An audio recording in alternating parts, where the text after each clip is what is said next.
broken system, chained and tangled up in lies.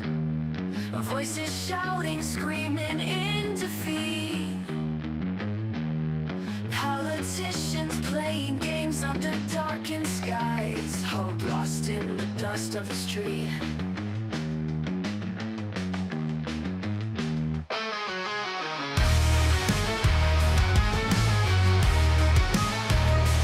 Red and blue, colors pouring from the sky.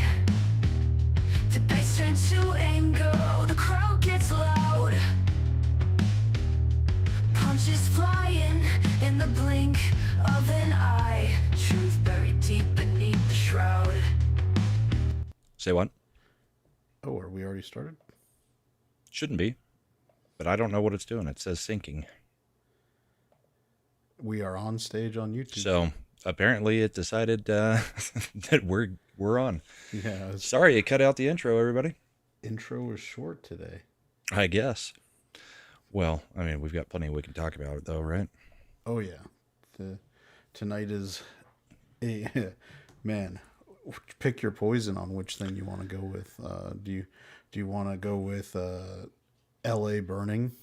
You know, as per usual, every couple of years. Yeah. Or Elon and Trump, or what? You know. Well, I mean, maybe we go with the smallest feud that happened. Did you see the Simone Biles and Riley Gaines thing? Oh yeah. I think that one. Yeah, that's a good one to start with. We can bust that one out quick. So. Yeah, it's a micro feud.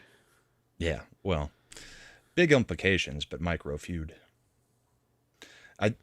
My problem is I haven't been able to keep up with the news all weekend. I didn't even know about the LA stuff until last night when Imp said something, because the classic Tetris World Championship has been going on, and I've been watching every minute of it.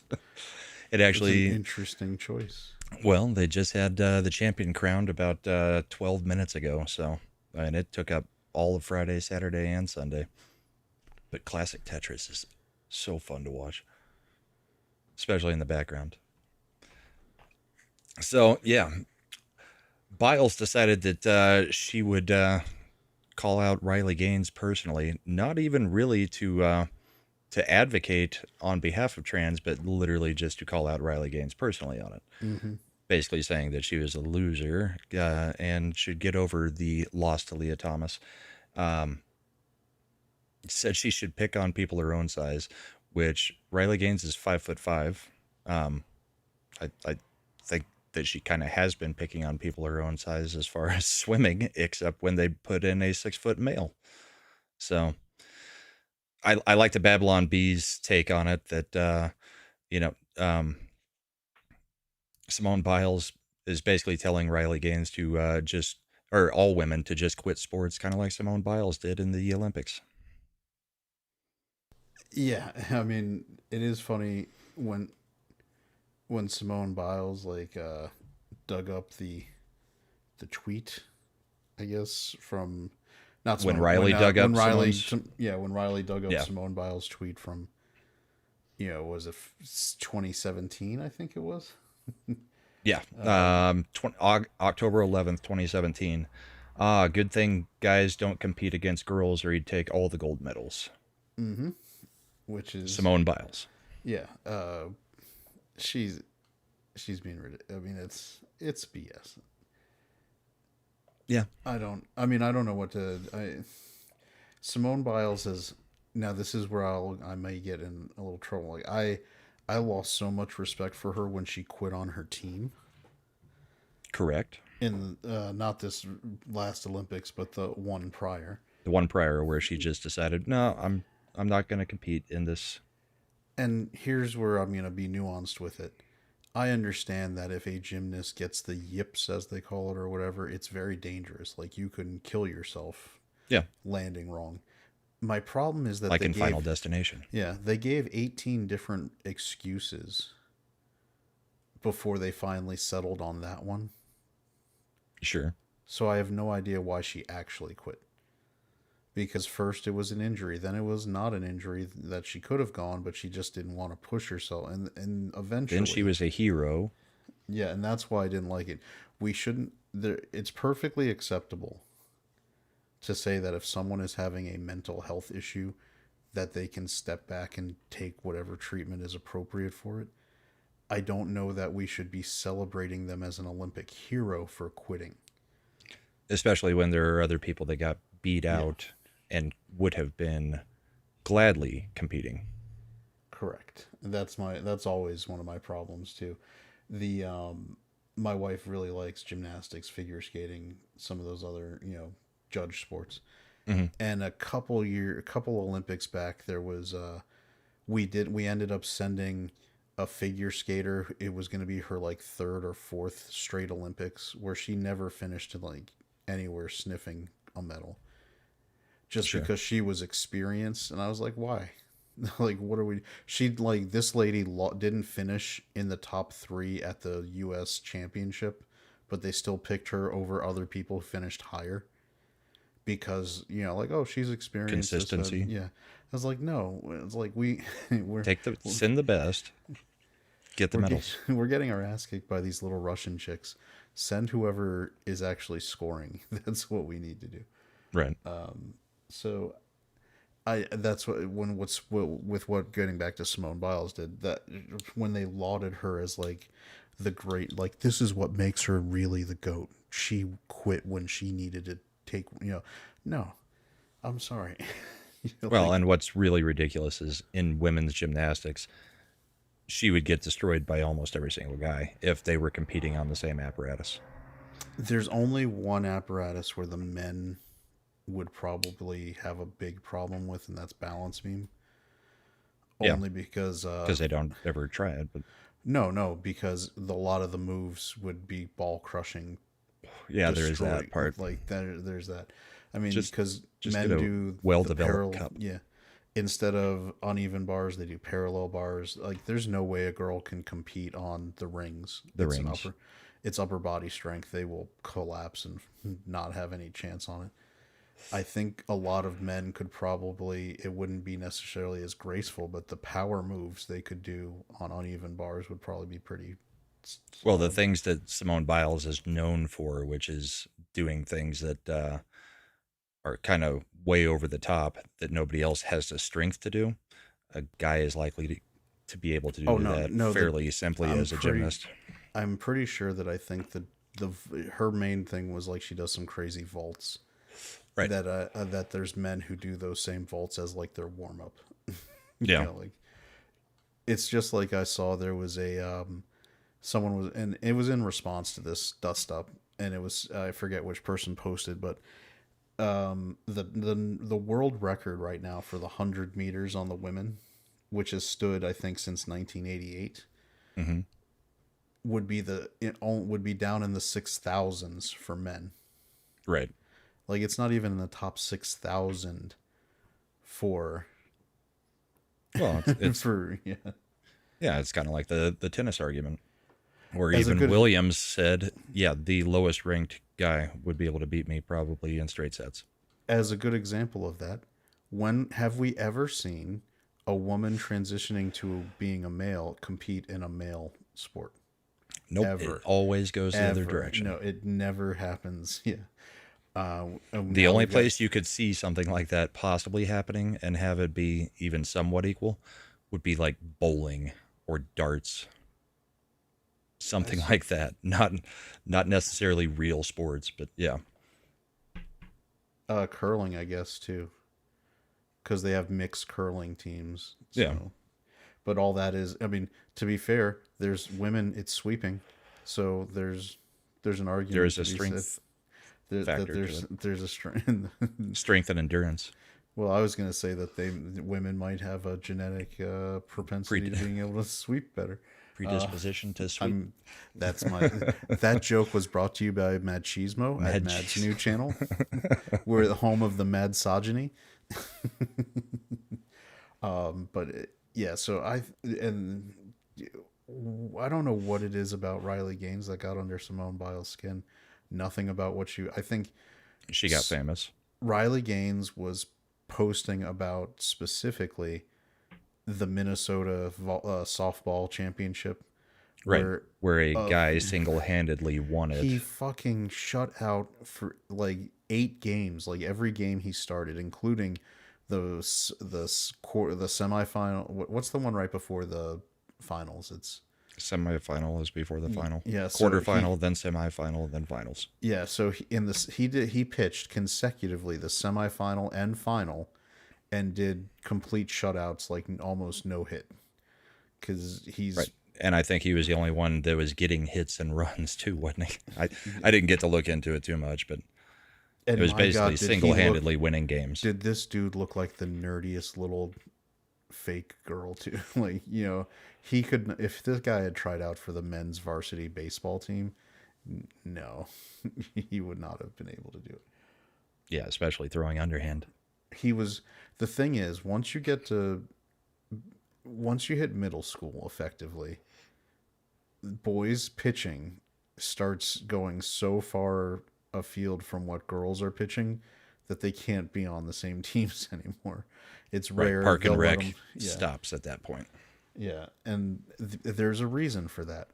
you know, yeah, I get it. There's a lot of people will say, well, up until in elementary school, they're relatively, yes, in elementary school, boys and girls are on a, and I'm going to say this with caveats, on a relatively equal athletic plane. Relatively. Right. Then you get that dose of testosterone Right that comes about with puberty, and it's over. Right about 5th, 6th grade, boys start getting a lot more muscle and bone density, and girls start getting adipose tissue where guys look, and the game is over. Curves. Yeah. Yeah. And if you don't think that matters, I can tell you from taking my wife to Topgolf, trying to help her with a golf swing where you're working around some God's gifts, it makes it very difficult. I'm like, I don't know how to deal with that in swinging. It's beyond me. Just have her watch a whole bunch of clips of Paige Spiranak doing her swing in slow motion. On It's top of it's that, beautiful to watch. She's also left-handed, which also f's it up too. No, see, I could help then because I golf. I started golfing left-handed, and now I golf right-handed, but I still have the lefty clubs. I golf. Yeah, I got her left-handed ambidextrously. clubs so that she wouldn't have issues. Yeah. Because I'll be, if you go to like Topgolf or one of those places where they have the public use clubs, the left-handed set is such shit. It's like not even close. It's one of two things. It's either absolute crap, or it's like it's brand new because nobody ever asked for the left-handed clubs. We did have a member chat come through from David P. Celebrating 2 months of membership. There was a 200th ranked men's tennis player that defeated both Williams sisters in tennis. If memory serves, he was smoking during the sets. Yeah, I believe he was smoking and admitted to being half drunk at the time.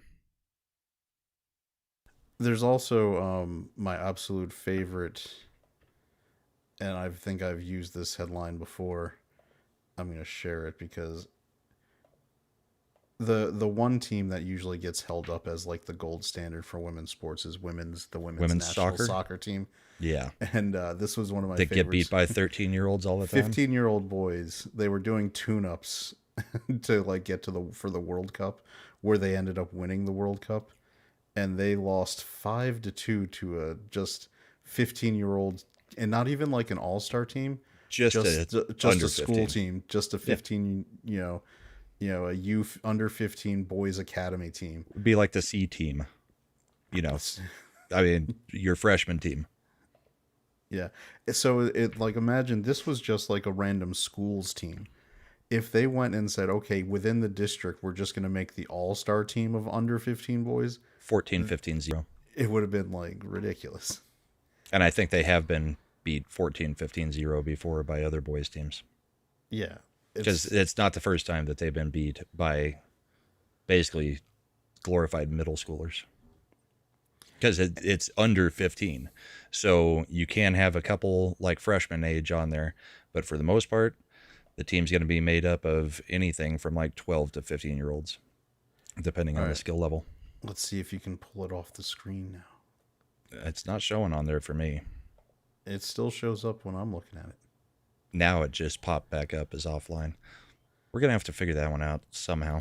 But Get it close to only the does mic. it when we're live. Okay. Only does it when we're live. We're doing it live. I need to check because I was running a couple minutes late, so I didn't check though if Windows messed Check with if my Windows screwed with volumes. your mic. And it did. So, all right, there we go. Windows is back to where it should be. There we go. And we are trying something tonight. Feel free to participate if you want. I did set a goal for, I think it was 10 super chats at the teal level or higher. And we will do like a 15, 20-minute Q&A on pop culture, politics, whatever anybody wants to ask us. We'll do it at the end of the 2 hours or so. Yeah, so please feel free to drop those super chats. All right. Yeah, I switched to a different scene, David. That's my fix. Is I just switch it to a different scene, and it's an exact copy of this scene, but without whatever he shared. So seems to work, sort of. Oh, good news! Greta Thunberg's flotilla was intercepted by Israeli forces. Oh no! In a shocking turn of events, that their little boat ride wasn't anything. She looked so pissed the whole time. But I know, I mean, you can guarantee what she said to the Israelis when they intercepted them. How dare they? So, yep. All right. So, wheel of subjects. I think we're ready to go. Do you want big 1A or big 1B? Let's go with. Or let's stick with Trump feuds. Elon? Trump Elon. Okay. Yeah, because there's still plenty. It's still early enough that we may get some more footage of riots coming out as it starts to get later in California. Yeah. Unfortunately, Elon deleted his tweets that we were going to use. I'm sure they're screenshots. 10 super chat goal. It's ambitious, but I don't dream know. big on the bullpen, E-Clay. It's the first time we've tried it. Yep.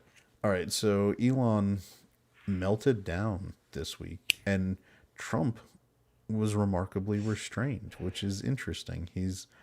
I know Trump was made comments about, maybe pulling some. He's scared Elon, because Elon made a joke. Yeah, in that case, I'll decommission the Dragon capsule. And then the board of directors for his companies called and said, "You're gonna fuck our contracts, asshole. We're gonna have an emergency meeting and fire you." And then Elon changed his mind. This was kind of just Asperger's running wild, Yeah. I think. There were rumors. There was news reporting that Elon has apparently been engaging in some Minnesota lawyer-esque self-medication. Special K? Yeah. That's the same specific compound. And I wouldn't be surprised. Some of the tweets have the hallmark of someone who's a little unhinged.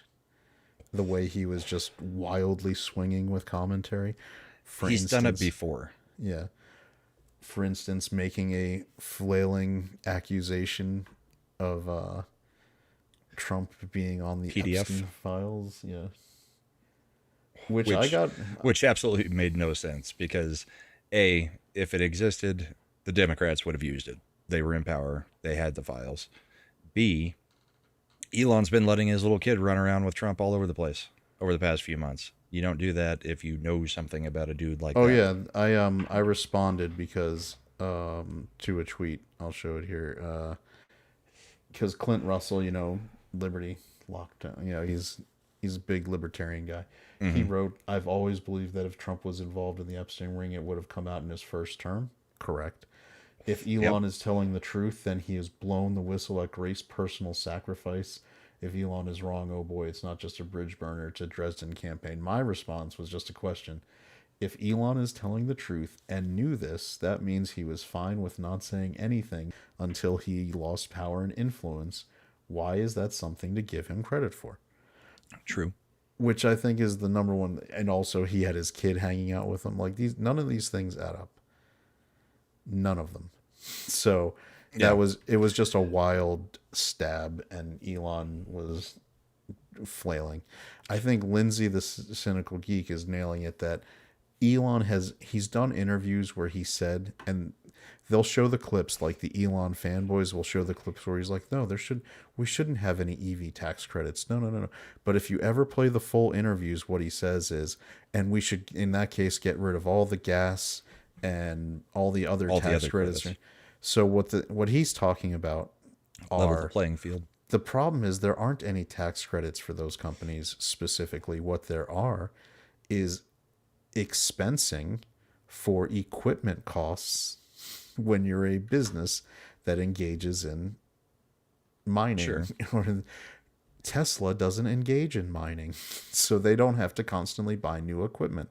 So what he is calling a government subsidy is the ability for businesses to 100% over time or expense equipment while getting natural gas and oil and the rest. And what he's saying is he'll trade the EV tax credit for getting rid of those, which is not a fair trade. So he is upset. Tesla as a company has posted many times their opposition to removing the EV tax credit. And as Lindsay says, I'm not 100% happy with everything in the big, beautiful bill. Their motherfucking ass need to just pass it, because we need to put the W on the board. This stuff in Los Angeles has made me more prone to wanting to pass it.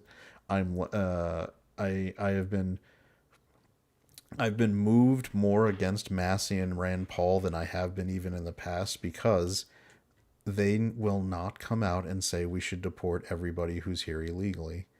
They'll only they'll do little word salad about deporting criminal only people who have done felony convictions, which is the same thing that the left has been saying. Well, I mean, you're not a criminal if you just came here illegally. It's like, yeah, you are. That is a crime. That is, by definition, breaking the law. That makes you a criminal.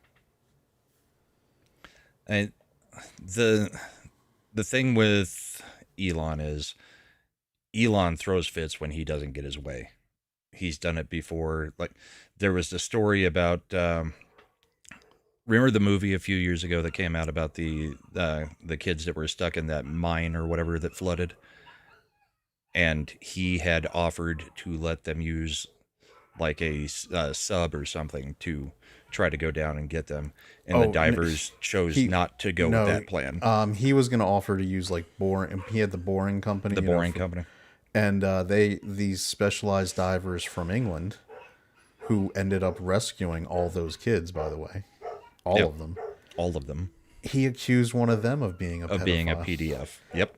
Yeah. So it is a go-to for him when he doesn't get his way or he thinks he's being disrespected. Are your dogs going nuts over there? They are. I'm assuming my wife just pulled up from getting back from the grocery store. They go nuts anytime somebody pulls into the driveway. So I don't know about what I have not seen any propositions that seem straight out of the Patriot Act per se. One thing that has been pointed out is the block against regulation on AI, but I will push back about that, because if you read the language, what it says is that municipalities and state governments cannot make regulations about AI. And I'm okay with that, because what that is trying to avoid is ceding the position to California, because a lot of these tech companies are based out of California. And if California passes regulations regarding AI and how it can be applied, then it would apply to the entire country. Now, the reason, I'm not the biggest, I don't know if AI is good or bad inherently one way or the other. I think there's pluses and minuses.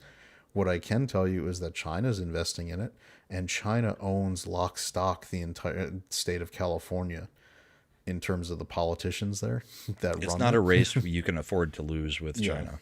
You either need to, it's in a lot of ways, it's like the nuclear race. It's an arms race. Yeah. You've or got a race to the moon.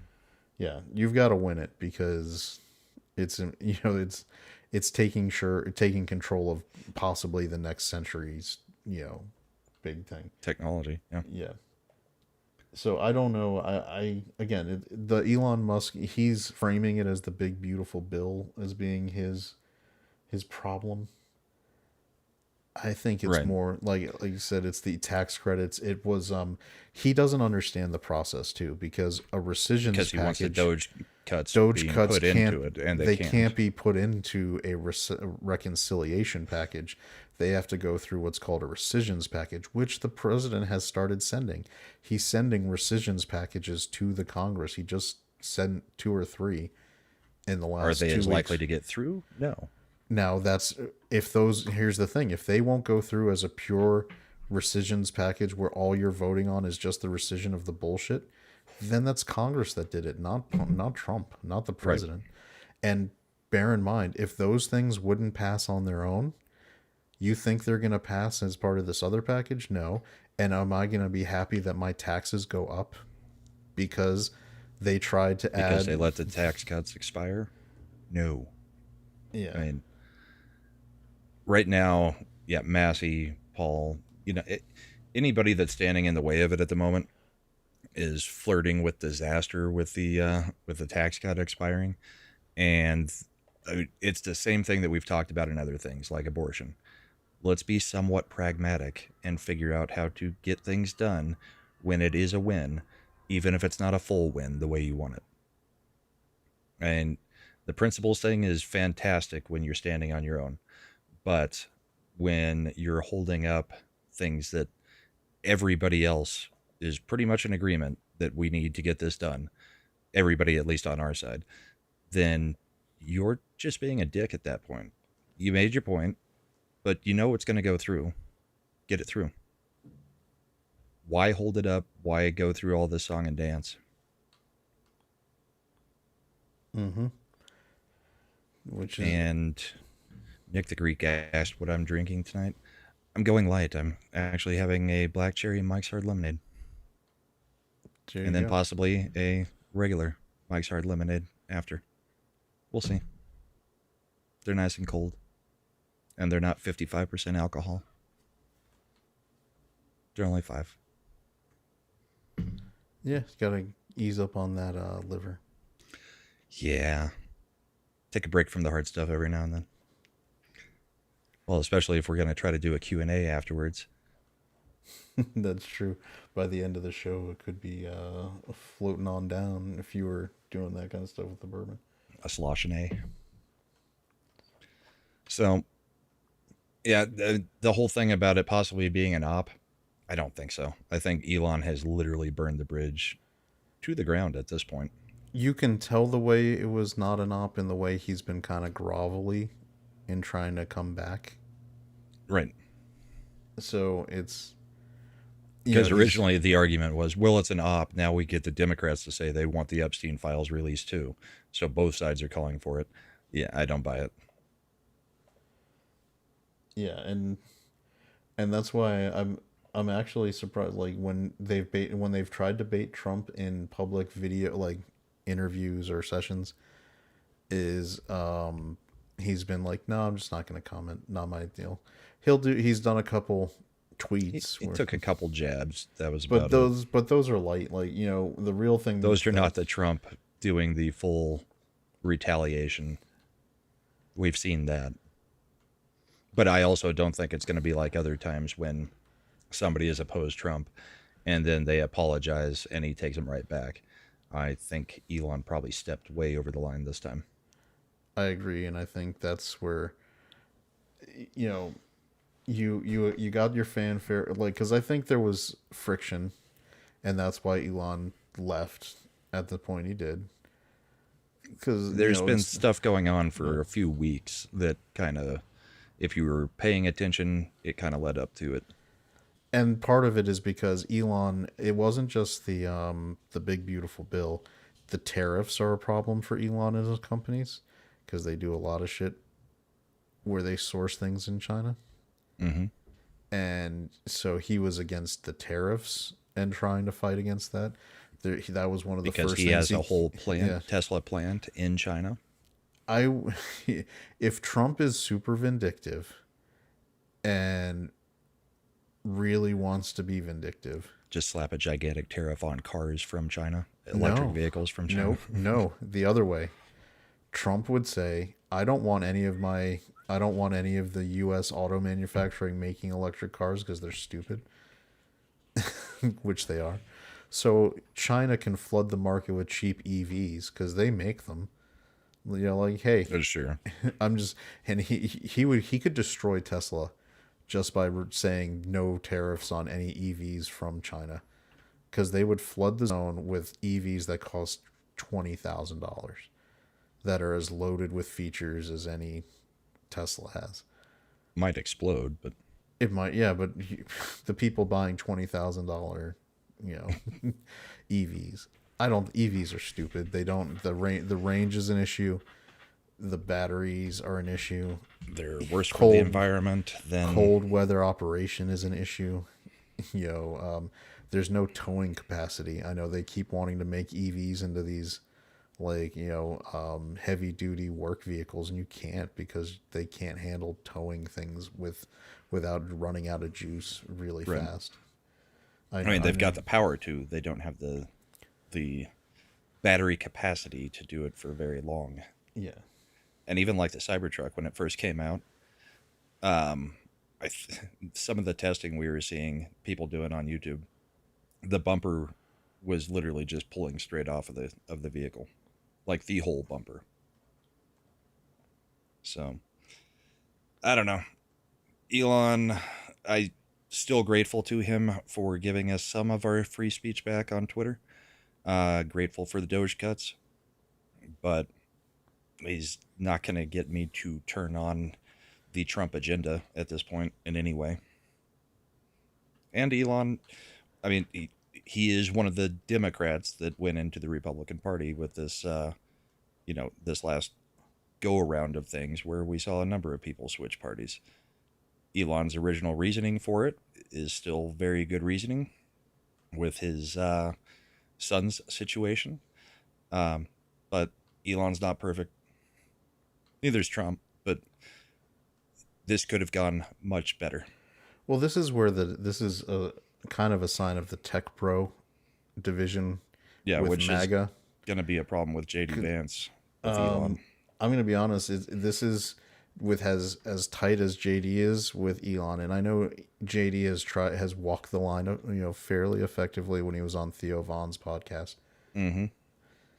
I think this positions Rubio in a much better spot. Rubio, as Secretary of State, has been putting up nothing but W's without any of the tech bro baggage. Like, Elon won't have to answer about relationships with Peter Thiel and Palantir and Elon and Vivek, and what they were doing with H-1 visas. Rubio can go full legit MAGA. So, if that's actually what he believes. I'm inclined to think that Rubio... I mean, up until Rubio was Secretary of State, he was pretty ineffective on quite a bit of the reason agenda. I go to a website that is a little deeper into conservative lore, we'll call it, and one thing that they have pointed out a lot is that Rubio has full on blown up his IC, because he was part of the Gang of Eight. Right. He was the head of the Senate side Intelligence Committee, and he has specifically called out that Ukraine was a proxy war that for the CIA and entrenched Western elements. He's like, if this is a cover, he's saying stuff in a legitimate place as Secretary of State and doing things. Now, remember, he's the National Security Advisor now too, acting. As well. Yeah. And him and Tulsi have now been tag teaming to start really screwing with the entrenched intelligence bureaucracy. Mm-hmm. They are firing people and removing people and getting, changing how the presidential daily briefing is going. So if it's a cover, it's good. Like, I mean, yeah, Rubio, but he's Tulsi. Also acting on behalf of an administration. So, I mean, if that's what you're being told to do, you better be doing that job. No, but that's the thing. If he was free to do whatever he wanted, would he still be that But much MAGA. here's the thing, Brahma. We've seen plenty of people within Trump administration previously in Trump 1.0, especially Secretary of State, that acted, like Pompeo. They did act on their own. Oh, as Lindsay said, I just saw the breaking news. DOD is activating 500 active duty Marines to deploy to Los Angeles, in addition to the National Guard. They're going full. Let's talk about it then, because they technically can't do anything unless They can. an insurrection is He's declared, right? He's declaring that it's a war zone. Like when you federalize the National Guard, like you can have them do. You're talking of the Posse Comitatus Act, so there's a lot of leeway where they can do stuff. But here we go. I'm going to share some. We'll share some stuff that we got, some clips. Okay. We got of what's going on now. This is this is the environment right now in Los Angeles. That's what you got. Call you later. That is not an American flag. Not American. We got and here, this is interesting. This is a highlight of what this is about. This is the president of Mexico. And listen to the translation about what she's saying is their big problem, because this is another part of the big beautiful bill, by the way, we'll talk about it in a second. Porque de ser necesario nos vamos a movilizar, porque no queremos que haya impuestos a las remesas de nuestros paisanos de Estados Unidos. So what she said is, if necessary, we will mobilize. We do not want taxes on remittances from our fellow countrymen. Guess what's in the big beautiful bill? I'm guessing that very thing. Remittance taxes. And that represents, as viewers of the Bullpen know, it is the underpinning of the Mexican economy, is remittances, which are funds being transferred, wire Sent transfers back from here. their Western Union money going to Mexico from people here. And it's not just Mexico, El Salvador, a lot of countries where, although we've made a side deal with El Salvador, so they're cool. They're good. They're getting money from us now a different way with CCOT. So it's interesting that, and here's another thing that you need to understand about these riots in LA. The reason they're using the Mexican flag, you're going to see a lot of people from chanting La Raza out there, which stands for the race. There is it's almost like, in a lot of ways, it's like the Sons of the Confederacy, where they talk about how the war between the states never ended. Sure. There's a large segment of the Mexican population that believe California, New Mexico, all that territory is rightfully Mexico's. It never should have been ceded to the United States after the Mexican-American War. And so their long-term game plan is to take it back for Mexico, because it's Mexican property. In a lot of ways, it's very similar to what Putin says about the parts of Ukraine that are Russian historically. They never should have been ceded to Ukraine. They're Russian, and we're taking them back. So I'm fine with losing California. Here we go. Let's see. This is hell. At this point, I'd be fine with losing New Mexico too. Nope. We got this is. Let me try it on the other screen, because I like it better when it's shaped in there and I can just blow it up. Yeah. So these were police cruisers on the highway trying to stop the protesters. I turned down the audio because it's a little loud. They are dropping rocks and whatever else they can do. And they're going full Ewok. Yep.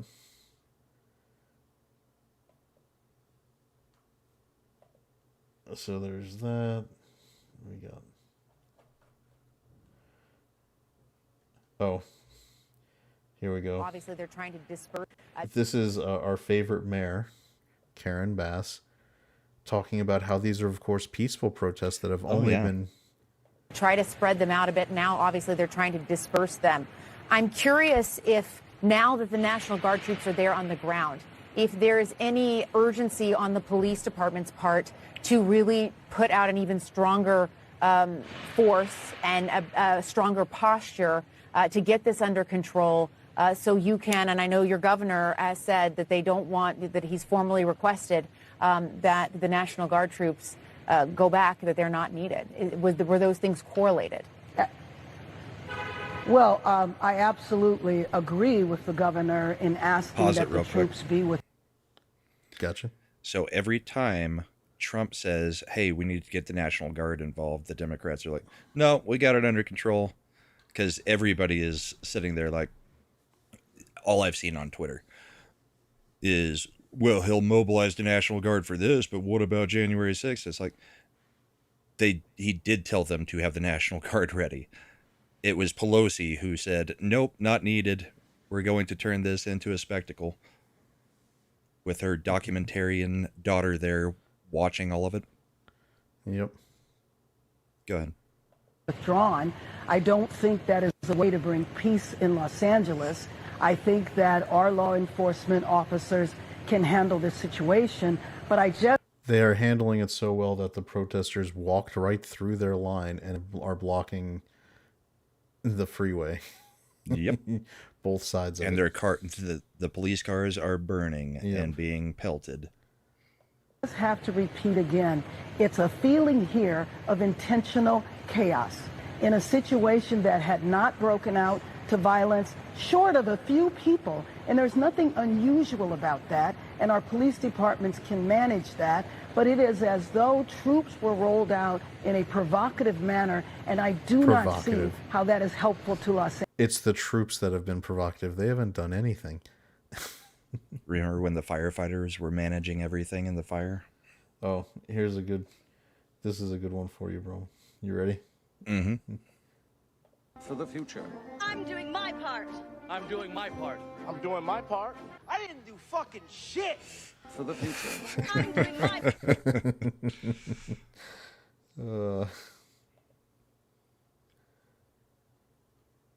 I've got one that I think Deeple sent me earlier that you might appreciate as well. Yeah, LA it's breaking down because they wouldn't do anything. They wouldn't allow the police to do what they needed.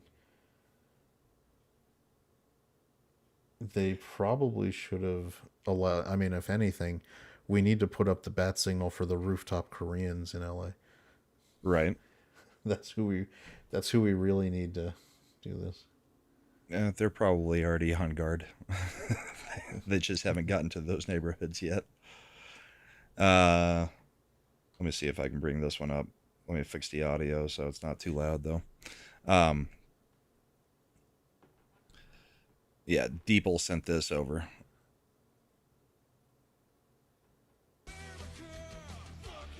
It's not sharing yet. I'm trying to get it to. There we go. And of course, Twitter's going to pause it. Yeah, I'll send it to you and we'll try sharing it that way. That'll work. LA rioters have tear gassed the highway patrol now.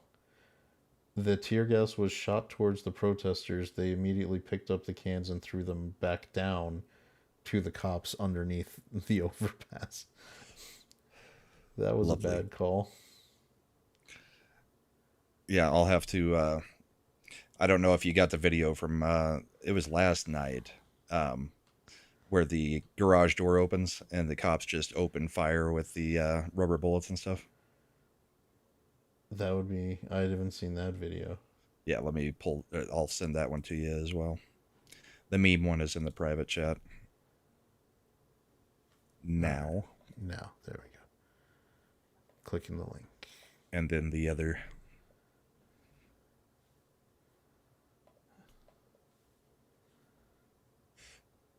All right. Got it. It's there. Loaded. Ready to go. Let's see if mine pauses. Let's see whose internet works better.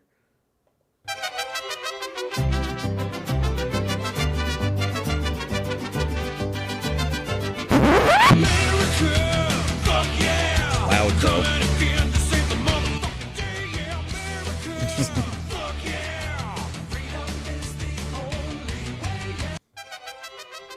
Yeah. There we go. That People works. sent that one over. That's a good one. I mean, there's the claim that they're gonna. A lot of people are worried that this was some kind of trap for Trump, and from an optics standpoint, yeah, you can see that they're laying the groundwork to somehow claim Trump is a they'll play into the dictator Authoritarian thing.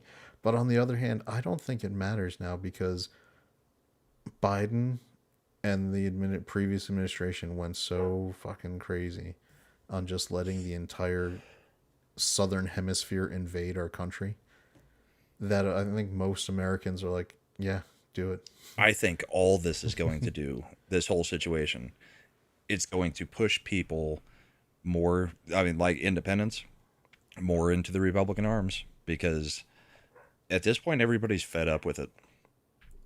I There mean, you go. There's every time people don't get their way, they riot. I mean, you're trying to kick people out that are here illegally, and everybody's pretty much for that at this point. It's another one of those 70-30, 80-20 things. Yeah. And yeah, yeah, this is the cops sheltering for safety in the underpass so that they don't get hurt from all the attacks against them. It's nice. crazy. Yeah, Yep, they've got it well under control. This is clearly under control. And we know what happens as soon as the sun goes down. We watched it in the Summer of Love over and over and over. This is, I think, where Trump learned the lesson, and also having Hegseth. You wanted to see, like, why was Hegseth one of the top people they wanted to take out? Because he's effective. And he's actually effective. Gives a crap. And when he goes to, and when Trump says we need to mobilize the military to secure our country, Hegseth will say, It's "Fuck gonna yeah, say, okay, we're doing it. Let's get the guys from Pendleton spun up. We're doing this." Yeah. You get And- that other one with the rubber bullets and tear gas? Was it in the private? It's in the chat? private chat. Yeah. All right, let me get it. I haven't confirmed this one, but and it's from In Wokeness and MAGA Voice. Usually those ones are pretty reliable. All right, Sharon. There we go. Got it. So here. This one, the volume's actually pretty funny at the end.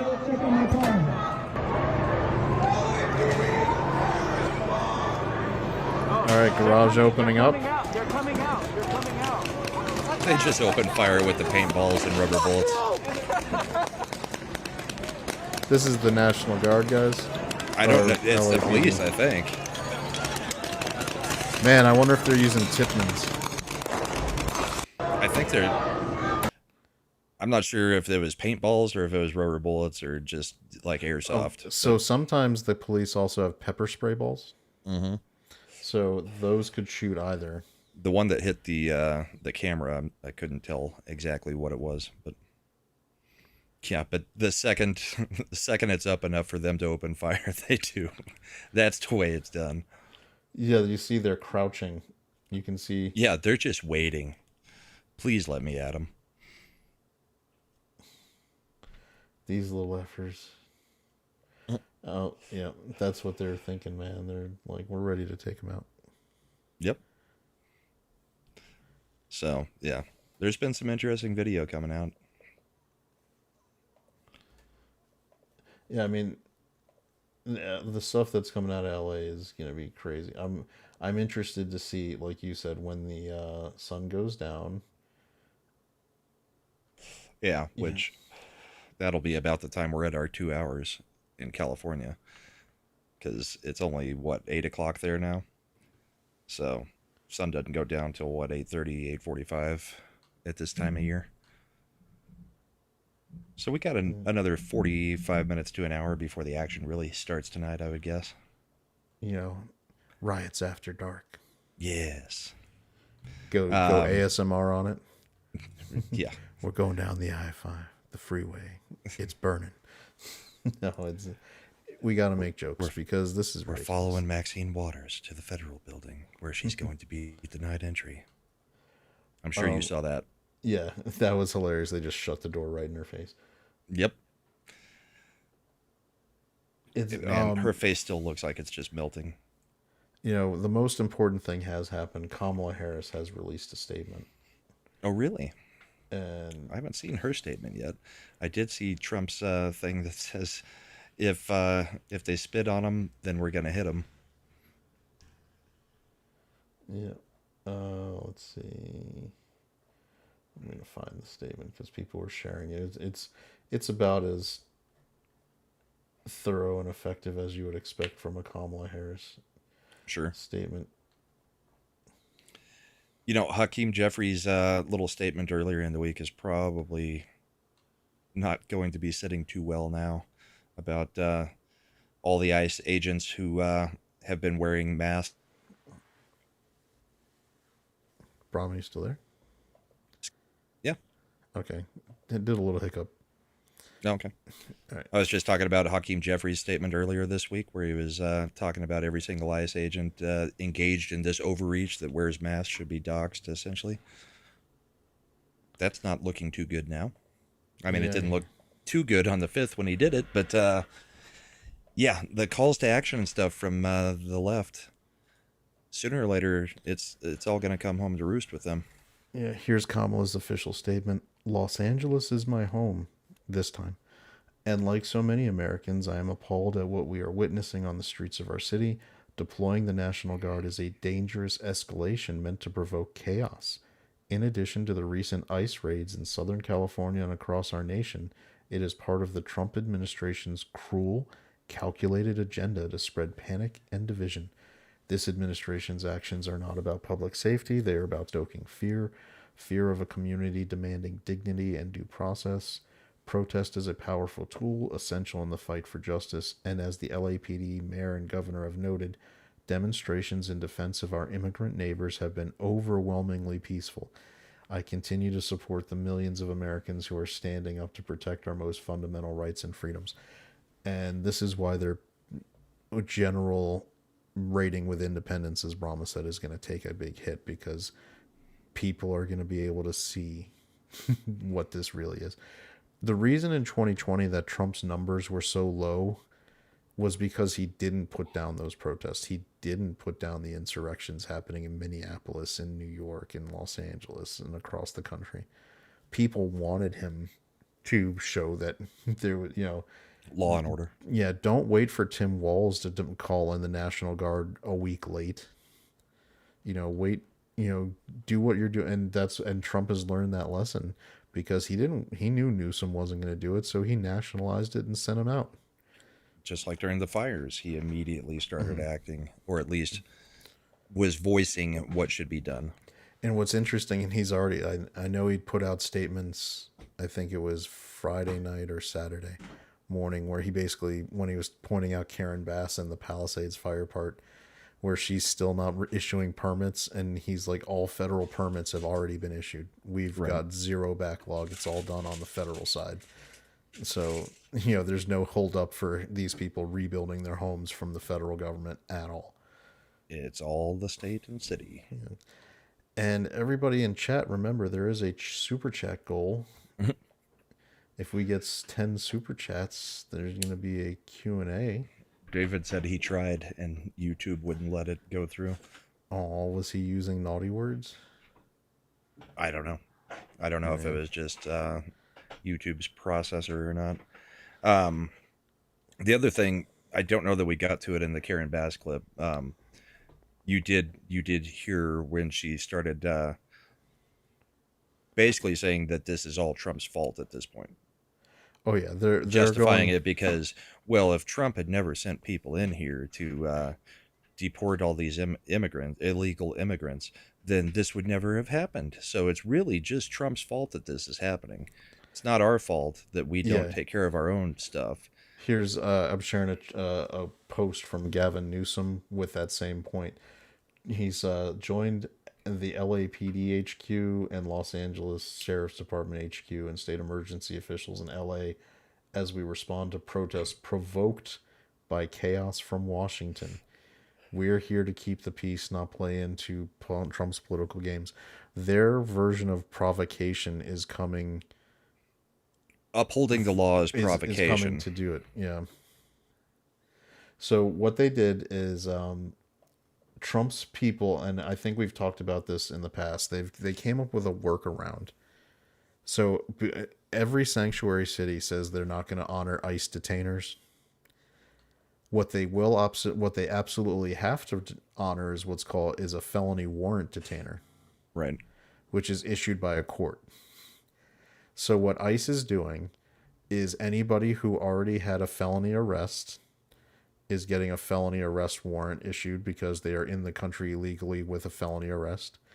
Or if they're in the system as a person who's been already removed and came back, that is on Maryland the books. man. That is a federal crime if you are already deported and then you return to the United States a second time, it makes it a felony.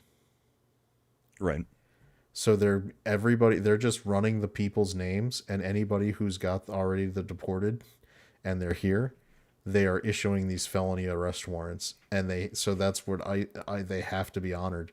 So they're getting all these local police departments have to help pick these people up now.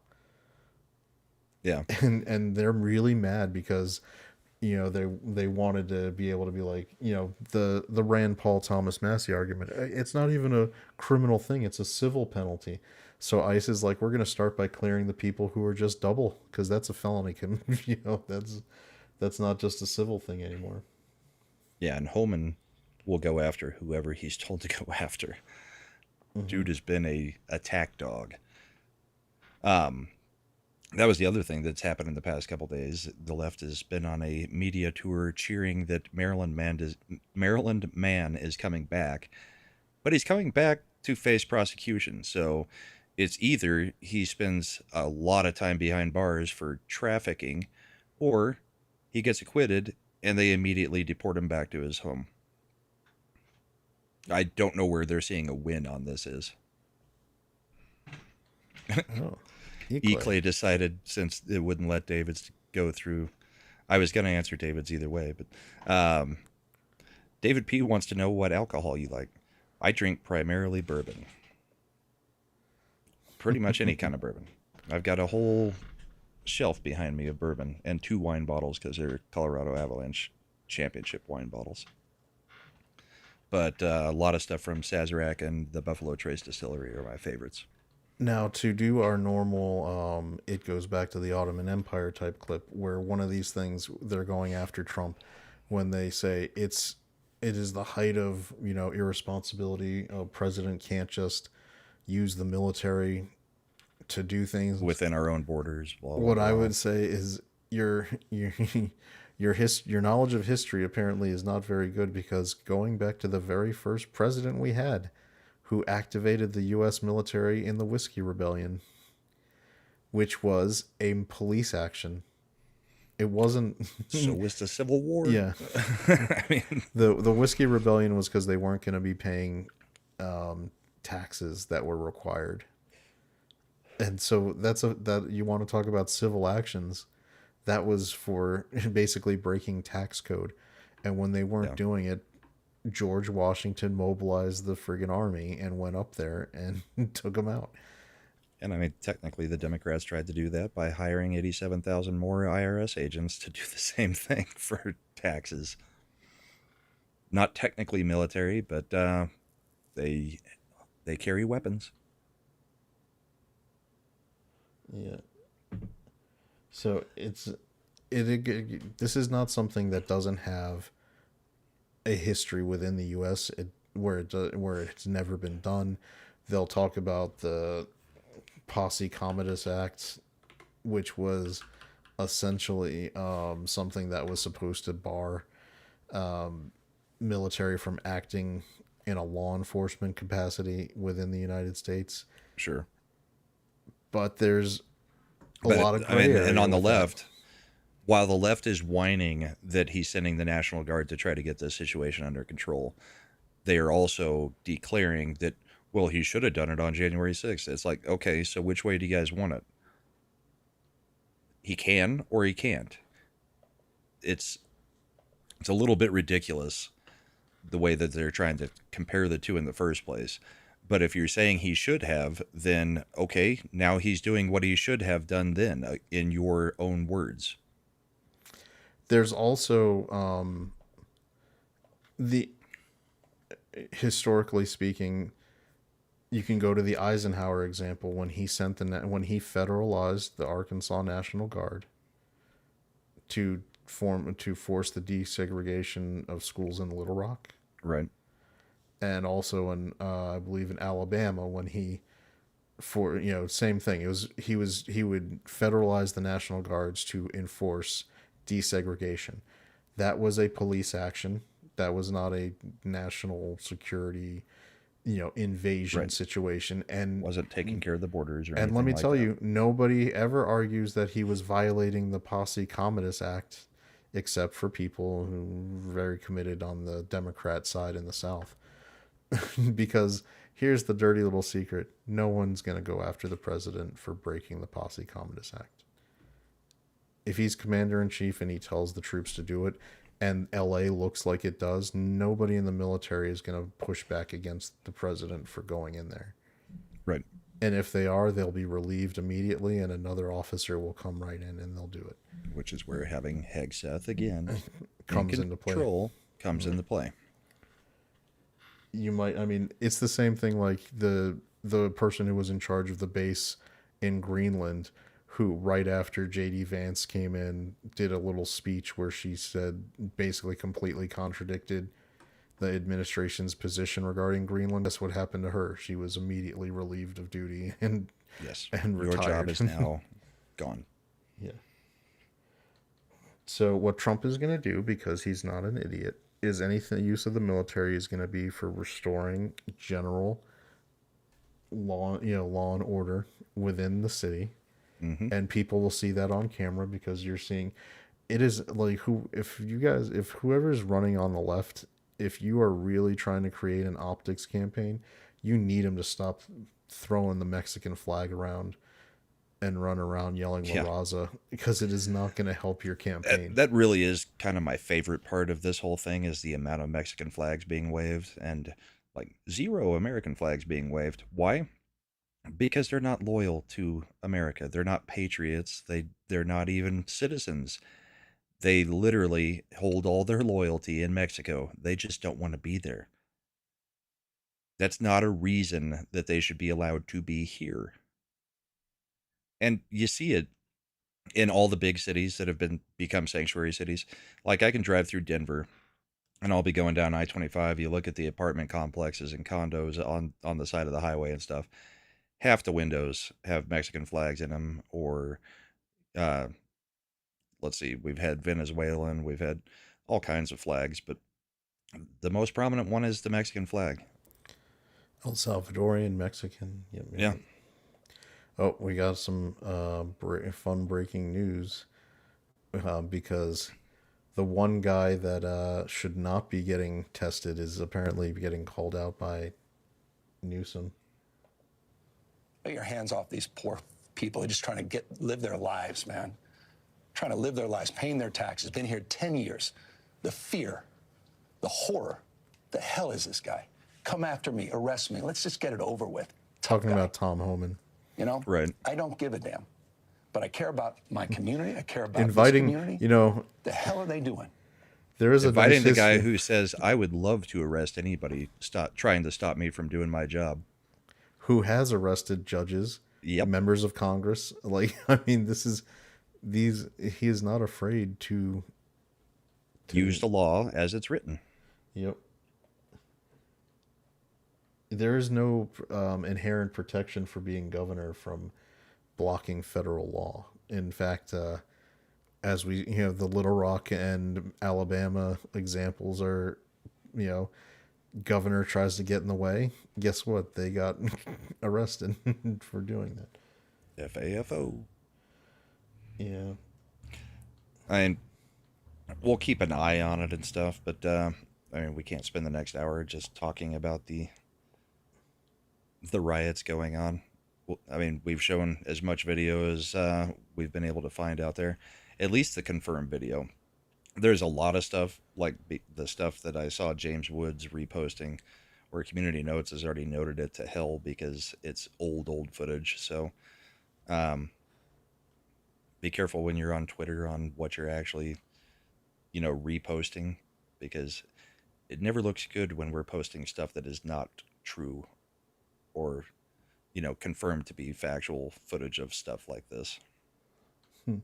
Kongman Lee just posted, "There is no war in Bossing Say," as in response to like some of the Democrat statements. I'm like, that's hilarious. Mostly peaceful riots again. Yep. Which I can't believe the news is still going with that term. There's been multiple news reports where they're still saying mostly peaceful protests, and it's like, are you guys kidding? Convinced that they just want to. They're so Orwellian. They want to break you by using the things that they know your eyes see are wrong. Like, it's like Picard and friggin' Next Generation, man. How many lights are there, Brahma? How many lights? We're gonna get you, man. We're gonna get you. It is 4, right? I haven't seen that one in so long. Or is it 3 lights? I think he wanted to get him to say there were 5 lights. There were only 4. But there were only 4. Yeah. Yep. Yeah, just that episode is great because if you want to understand the logic of what the left does from a gas twisting, from from twisting, like the reason words matter, right? The reason people are like, why can't you just use pronouns? Why are pronouns a big deal? Why is some of this language thing? Why are you going to fight? Why is the language stuff a hill to die on? Go watch that episode, because all he was trying to because the first step in breaking a long-term military officer and getting access to a lot of classified thing was just getting him to go along with changing something he knew. Just the words, right? You don't even have to believe it. Just say the words out loud and you're fine, right? You don't have to believe he's a she. Then you move on to the next thing down the slope. But once you make that compromise, once you compromise that you're willing to go against what you know is factually true, you're broken. It's such a small, and that's why it matters to stand up to say yes. Like when one of those people comes in to be like, yes, no, yes, sir. Instead, right. It's ma'am. It's ma'am. No, it's not. I'm being polite. Or like that douche who was at Disney World complaining because Lily, whatever it goes by. Yeah. It looks like it still looks like all you've done is put on a trans ears. You're still a dude. It's like it's straight up like Cartman taking the estrogen and then having your Adam's apple shaved down did not change anything. Also, that person is getting sued. Oh, are they? Guarantee it. Well, at Disney, they were sitting there recording people in the bathroom. That is illegal. I think they were out of the bathroom. No, there are plenty of TikToks from within the bathroom.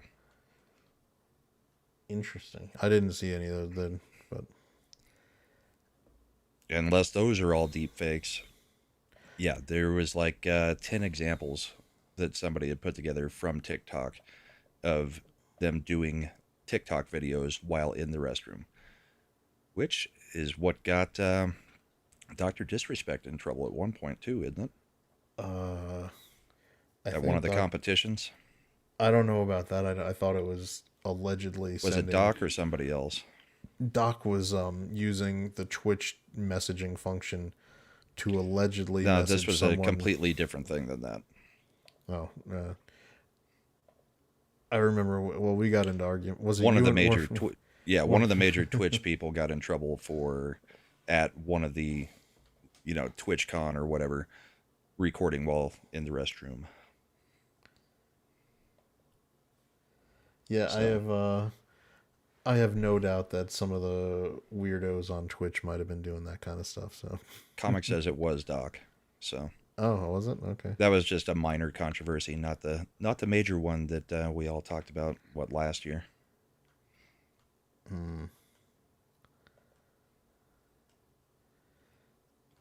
What else do we got going on?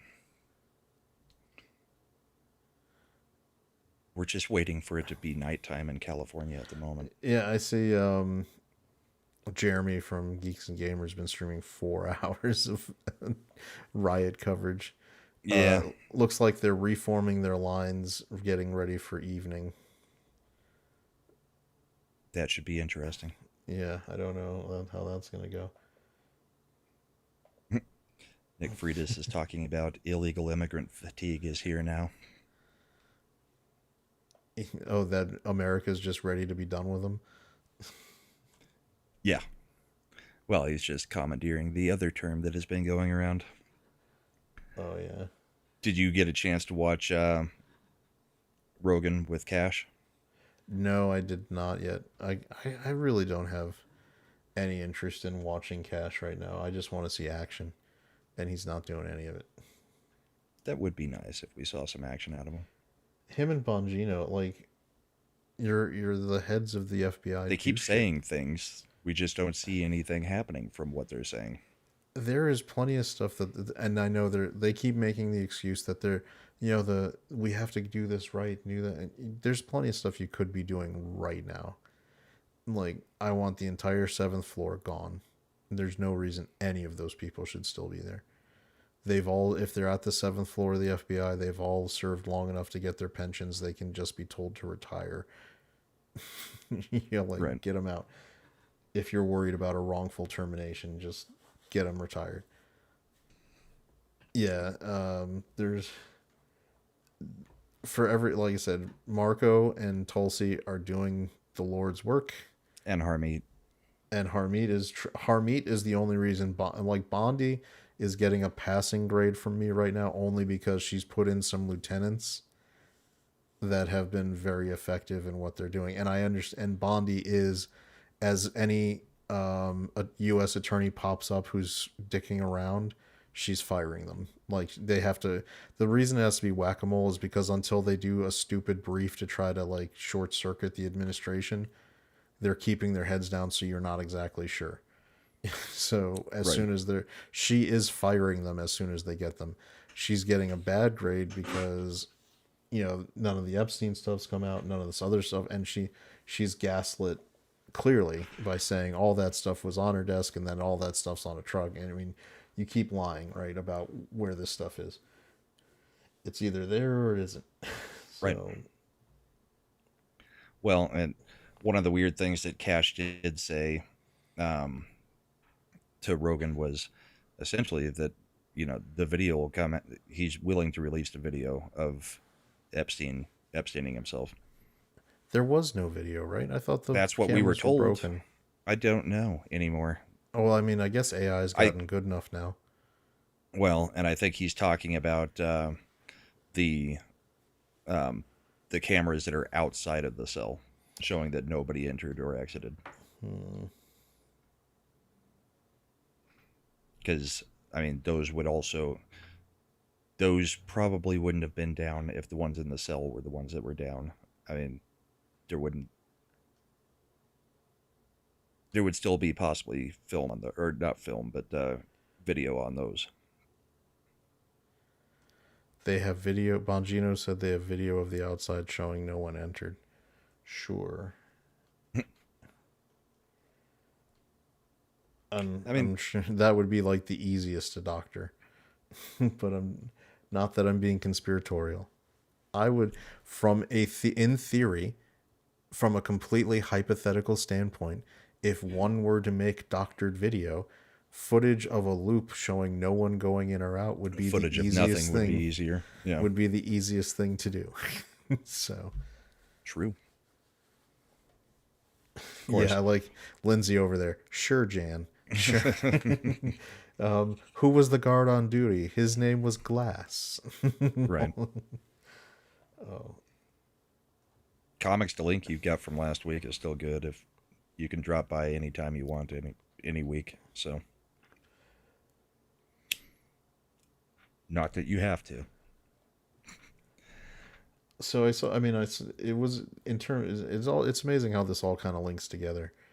When one of the main things the big beautiful bill does, it has express funding authorization for finishing the wall and doing a lot of and funding the deportations, like Right. specifically giving Hiring funding more border patrol. well, and funding and giving a specific process and funding for deportations. And so past that, like, because I think it was Jack Posobiec who made a comment on X, and I kind of think this boils it down to like America can survive budget deficits for a year or two since we've had them, but we can't survive a full on invasion without removing the people. Right. I mean, in terms of which thing is more timely to get resolved, I think Trump is right to focus on getting and one thing we've talked about it. People underestimate the second and third order effects of removing this illegal population, because it will drop Medicaid costs, it will drop entitlement costs, it'll drop SNAP benefit costs. Right. Like all these other things that are supposedly not being cut are one of the reasons Trump can do the way things he's doing is because look, funding deportations is also funding cuts to these programs. Yeah. Well, and that's where people have been disingenuous about, him cutting Medicare, Medicaid, all that kind of stuff, Social Security, on any of this stuff. It's like, no, he's cutting where it was never supposed to be given, or in the case of some of the other programs, able-bodied people need to work a total of 20 hours a week to qualify. That's not a big ask that you get all your health care basically taken care of for you for working 20 hours a week when you're able-bodied and able to do it. And here's another thing. The Rand Pauls and Thomas Masseys, the Chip Roys, who are talking about how this bill doesn't cut it. It just, Doesn't cut enough. It doesn't cut enough. If you look at this bill, the CBO, when they gave their official quote unquote score, assumes a 1% GDP growth rate. Right. Over the course of the term. If you adjust that to an average of 3% growth, all of a sudden it becomes a $1.4 trillion surplus over the same time. Right. I see you got a nice one. Yeah. E-Clay for $5. Comics, I'm calling you out. If you don't match my $5 super chat, then you really don't really love Brahma and Chad. Comics with the big answer for $20. Suck it, E-Clay. Do go ahead and do the Sean Connery. You know what to Shuck it. Shuck it, E-Clay. Shuck it long and shuck it odd. There you go. That is the only proper response. Oh. I'll be honest, I think I've seen more trans flags at the LA riots in addition to Mexican flags than American ones. Have you? Just in terms of wouldn't surprise me because it is a completely anecdotal. Those are all the white liberal women protesters waving those around in support of the ones that are waving Mexican flags. At least that would be my guess. I also want to look. I think Comics said he had some stuff to work on tonight, but he's got the link for any week that he wants to. He's got the okay on that. So, Slender using his membership chat. Do member chats count?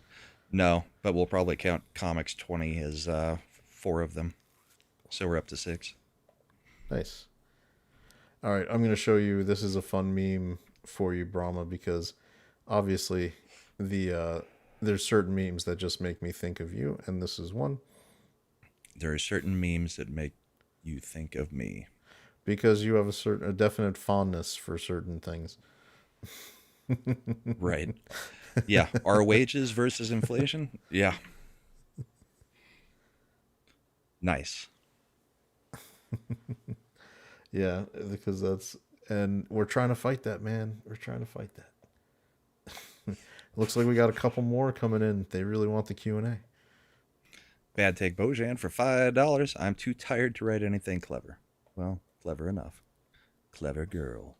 And Slender for $2. Looks like a no. Technically, $2 don't count either, Slender. We can count that, though. We'll count it, though.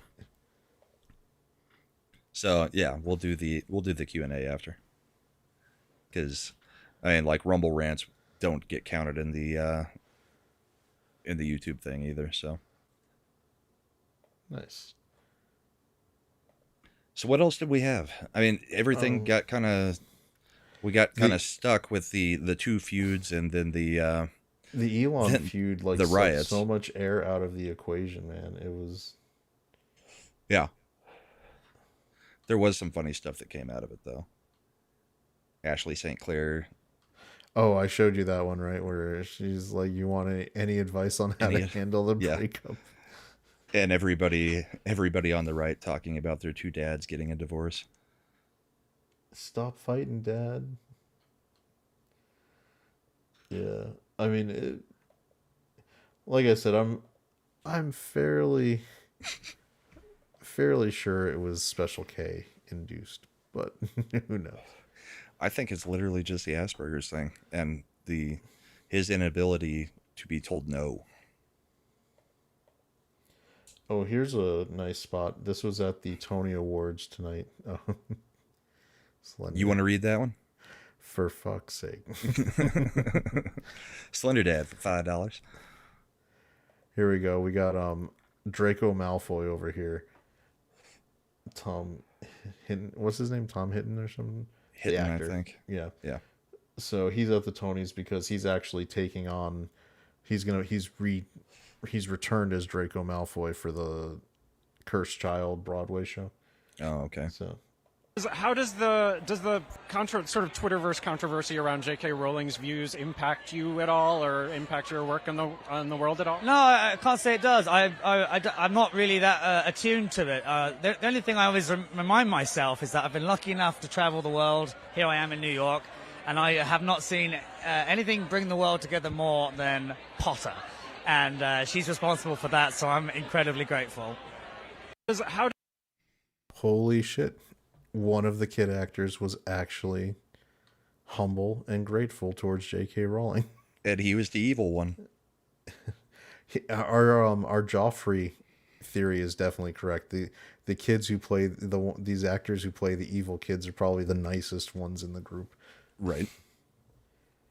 It's gonna be. I mean, because I'm pretty sure I'm gonna have to look up to see if people have nice things to say about Eddie on Mobland, because I bet he is. Like, he's a sweetheart. He like rescues homeless cats or something on the side and puts them in shelters, and he's probably like the nicest guy in the world.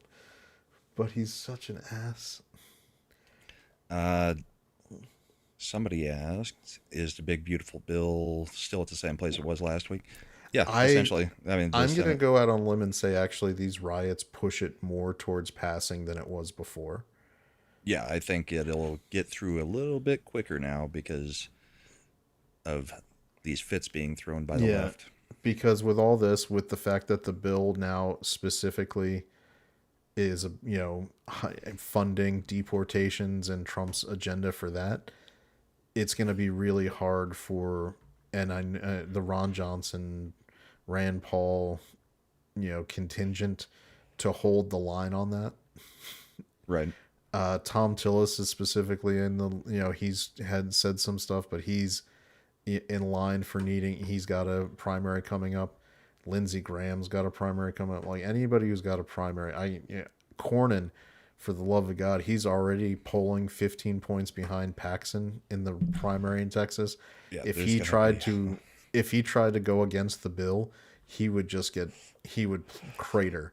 So it would be like a good example would be DeSantis, right, in the primary when Trump got indicted. When Trump got indicted, yes, and then in the not in the primary, in the general election when they tried to shoot him. Yeah, so both cases, we all knew that Trump was pretty much over the line, or was getting gonna get pushed over the line on it. He was going to win the primary, and he was going to win the general. I did put a couple more tweets in the back. One is just a funny meme that has been made, and one is an actual video. They're now throwing explosive devices at the police. Oh, with the horses? Yep. Yeah.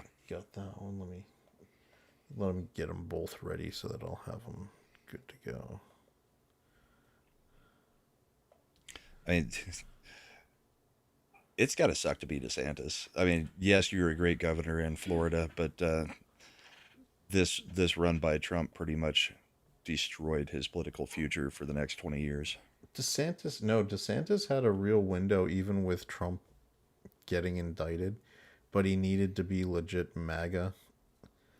And I'll be honest, and this is something where people won't ever give this credit, but when Trump called him out for wearing the lifts in his shoes, and that's why he always wore those boots, I swear to God, it ended it. That's like there. I want to look. That's the direct correlation to when he completely cratered.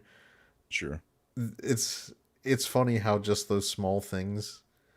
It reminds me what of what was the thing he got caught doing on the plane? Drinking his pudding or something? I don't know, but drinking a soup. I don't know what it. No, I think it was literally like pudding, chocolate pudding, or something like that. It was a little weird. Here's the one from Benny about that. So this is the protesters are now trying to really escalate things because this is a line of mounted police officers. The horses, and they are proceeding to throw fireworks right at them. Which you can see. All right, you see the gear that they're put on the horses to protect their eyes and shoot. Like they're trying to protect the horses and also make them a little less sensitive, because that is a what does a horse weigh? A couple thousand pounds? Probably not quite that much. Let's see. What is weight of an adult horse? I know it's a lot. 1,200 pounds on average. Yeah. Bigger like Clydesdales. So you're in the neighborhood, like, just Clydesdales not are quite like that much. Are like 2,200 pounds. So anyway, one might say half a ton. But Correct. we have no we don't word use for that. those words that way. We don't have words for that. Anyway, but if one of those animals gets spooked and like that's damage, that's almost attempted murder to like spook a police horse in a riot. Yeah, it's technically assault on an officer. Yeah. Yeah. The same way doing anything to a canine is an assault on an officer. And let me switch. I'm going to switch real quick to the meme, which is this one's just funny. Breaking Kyle Rittenhouse is being deployed to break up the LA riots. Yeah. Which I didn't know there were that many PDFs there, but there'll be less once he arrives. Oh, it's LA. I think we've established that there's plenty of those there. I just want him to show up and go Odele when he Odele, viva la raza. Then the Wolfpack music hits. Yeah. We could use Sting dropping in from the rafters. That's true. It's damn true. In the red and black. In LA, Chad? Yeah, that's a good point. But I mean, I don't know if they're out on the street as much as they're in Nickelodeon studios. Well, they're the ones out there waving the trans flag right now.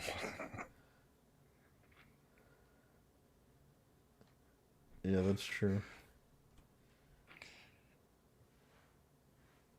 Well, and we've said it's going to be primarily politics, but we can go into entertainment as well. You got anything that you wanted to talk about on that? I was right. Ballerina we both enjoyed tanked at the box office, though. It did not make money. It dropped to like 20. It only made 25 million. Its original forecast just like 2 weeks ago was 35. 30 to 35, yeah. It made less than The Accountant, I think.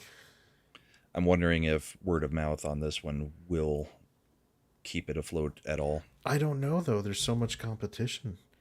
Like, I mean, what do we got? Competition is still about 2 weeks out, I think. This Thursday. F1 and 28 Years Later is still How to Train The Your end of the Dragon. month. No, How to Train Your Dragon opens up this weekend. Different crowd than would be No, seeing a but it's John gonna Wick suck. movie. No, but it's gonna suck all the momentum. Like, I don't see. I see it probably dropping 60%. Then again, it only made 25, so it'll probably hold solid around 50% because that's still only 12.5 million. So it might even, yeah, so it might make 13, 14 on the high end. Are they going to be similar in length? Because I could see parents letting the kids go see How to Train Your Dragon and maybe going in. The dads maybe going to see the movie. No, I mean, How to Train Your Dragons was good for the whole family. Didn't make me see it. Ballerina 126 minutes. How to Train Your Dragon 125, so same runtime effectively. Yep. I'm sure there will be a few dads that say, "Here, go watch that. I'm watching this." Yeah, Darren, like the problem for Ballerina is it had a $90 million budget. So here's what Deadline reported. It had a $90 million budget, of which they covered 60% with foreign sales. So they get nothing from the foreign. Lionsgate already sold all the foreign. So they only get the domestic. So the budget they have to cover is 36 million, but they did 45 million in advertising. So their all-in number is 81. So domestically, they'd have to make 160 million Where the hell was the advertising? They bought ads on the basketball playoffs. No. Like it was their going out of style. Gross. So it's they have mitigated their budget by doing all the foreign sales. But that's the problem. They don't make any of that foreign money now. That worldwide box office doesn't matter because internationals, other companies are getting that money, not Lionsgate. So they have to cover, like you said, they have to cover 81 million from just the domestic budget, and that means you gotta times 2. So if Ballerina doesn't make $162 million domestically, it makes zero profit. Sure. For Lionsgate. That'll hurt. Doesn't make it not a good movie though. I enjoyed it. I thought it was better than John Wick 4 by a lot. True. And as Brandon Morse said, that's the way to write a female badass. I like them. I mean, you heard me. I like the movie. We talked about it on Friday. I think it's the John Wick movies aren't, again, they're Final Destination with gunfighting. It's how cool can the action sequence be? Right. But like just like with the Final Destination movies, some are better than others, and that's when you get actors who are better at, and the script has a little bit better. In this case, the script was better written than definitely John Wick 4. Yeah. Yeah. I was trying to get Brandon on tonight, but apparently they're having major hail and tornadoes in his area. So yeah, he was like, I don't want a chance trying to do that when I might have to take care of the family and stuff. So yeah. Quarter Black has put up the signal that we really need for LA right now. It's John Spartan. Because man is Demolition Man proving to be very prescient. True. Because Simon Phoenix would be out there saying that he's just peacefully protesting, leading the charge. Yeah. Yeah. I'm just peacefully protesting. He doesn't know how to use the shells though. Brahma doesn't know how to use the shells. I still don't understand it either. Yeah, I'm not quite as clear on it myself, but even when I've seen YouTube videos try to say that they've cracked what the shells, how you're supposed to use the shells, I still don't understand what they're trying to say. Right before we came on air, I mean, part of the reason I was not up to date with the LA riots was the last 3 days we have had the classic Tetris World Championships going on. And about 15 minutes before we went live, the championship was won in a clean sweep by Alex T. Nice. I know Grant Gregory cares because me and him watch it every year. All right. Do you have an update on the LA protest? Because the LA police chief just did his press availability where he said they are being overwhelmed and that the decision to call in the National Guard must be reassessed in light of the massive violence against police officers. So he is probably going to get fired by Karen Bass soon because we know what happens when public safety officials start saying, "Are you muted?" Yeah, when fire chiefs or police chiefs say anything against the governor or the mayor, yeah, their job's pretty much done if you're in a leftist city. Yep. So be on the lookout for for police chief openings in Los Angeles just now. You know, they probably make 700,000 or 800,000, like the fire coordinator person in Hollywood. The one that they kept trying to justify the job and why the reservoirs weren't filled, all that kind of stuff, making 700,000, which was more than the police chief. Mm-hmm. I mean, why are you in a burning building, Brahma? Well, why because why the would chick you couldn't even carry me out. Why do you need to be carried out? That's your fault. It's not my job, even though it is expressly your job. True enough. Awesome One thinks it's a reference to the use of sea creatures like sponges and also clay shards to remove feces. Oh no, what did E-Clay do? That looks like it would hurt. Or it sounds like it would hurt. Oh, E-Clay. Terrible. What did he do? I haven't seen it. He tagged you. Go on X. He made a meme. Yeah, that's about right. Disturbing. Culture Casino would be doing that. It'd probably get us in trouble to show it, but yeah, I'm not sharing that. Oh, I know we talked about it on the Senate Art, but the Switch, I still haven't seen anything that motivates me to buy it at all. I know it's doing okay, but I don't think it's doing as great as they thought it would be. The one game that could get me to buy it is the one that came out with it, and I don't care enough. Mario Kart World? Yeah, that's the only thing I've played on any Nintendo system in years.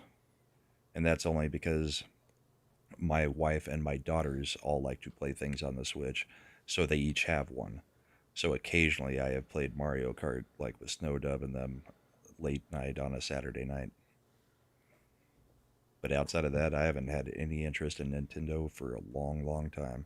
And that's coming from somebody who has a whole stack of games right above the shoulder, all Nintendo. Comics Division wants to know, did we see the Relooted I trailer? saw the trailer for that. That's the one where it's the African heist game where you're returning the artifacts, where you're stealing back all the from the museums to Africa. I haven't watched the trailer yet. I saw some of the stuff on Twitter about it.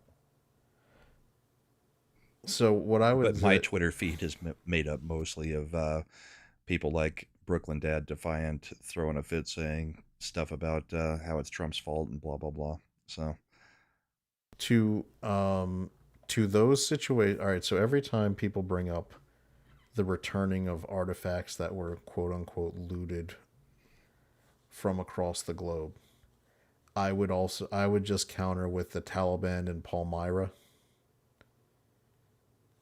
which you know about that one, right? Nope. Palmyra is one of the most ancient cities that was known, and it was in Afghanistan. Let me guess, razed to the ground. They bombed the shit out of it as soon as they took over. Because if you are a fundamentalist Islamist, guess what? Any site, even if it's an ancient holy site to someone who is not the Muslim god, it's got to go. So they destroyed it. Down with the infidels.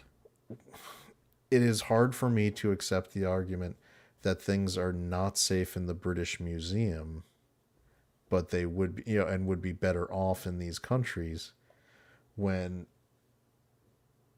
they're being stored, cared for, honored, treasured, displayed with care at these museums, when I can't guarantee that's happening or would happen or is likely to happen in any country it's returned to.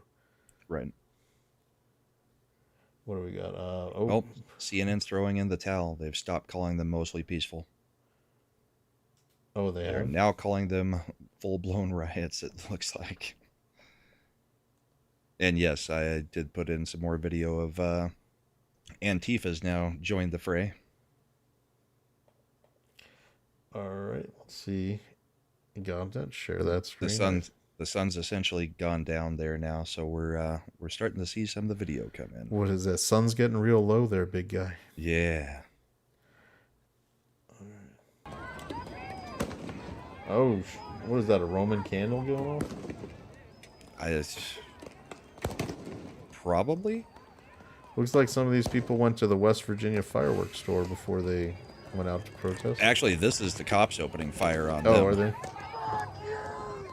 Oh, there's some language. Again, more Mexican flags. That's very much in the spirit of the First Amendment of the United States, to protest by showing your loyalty for another nation.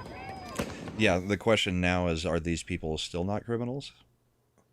I mean, here we got another one, which is with the police chief. This is the clip from the police and then the National Guard was federalized. So they're working for the U.S. Army, not for the California State National Guard.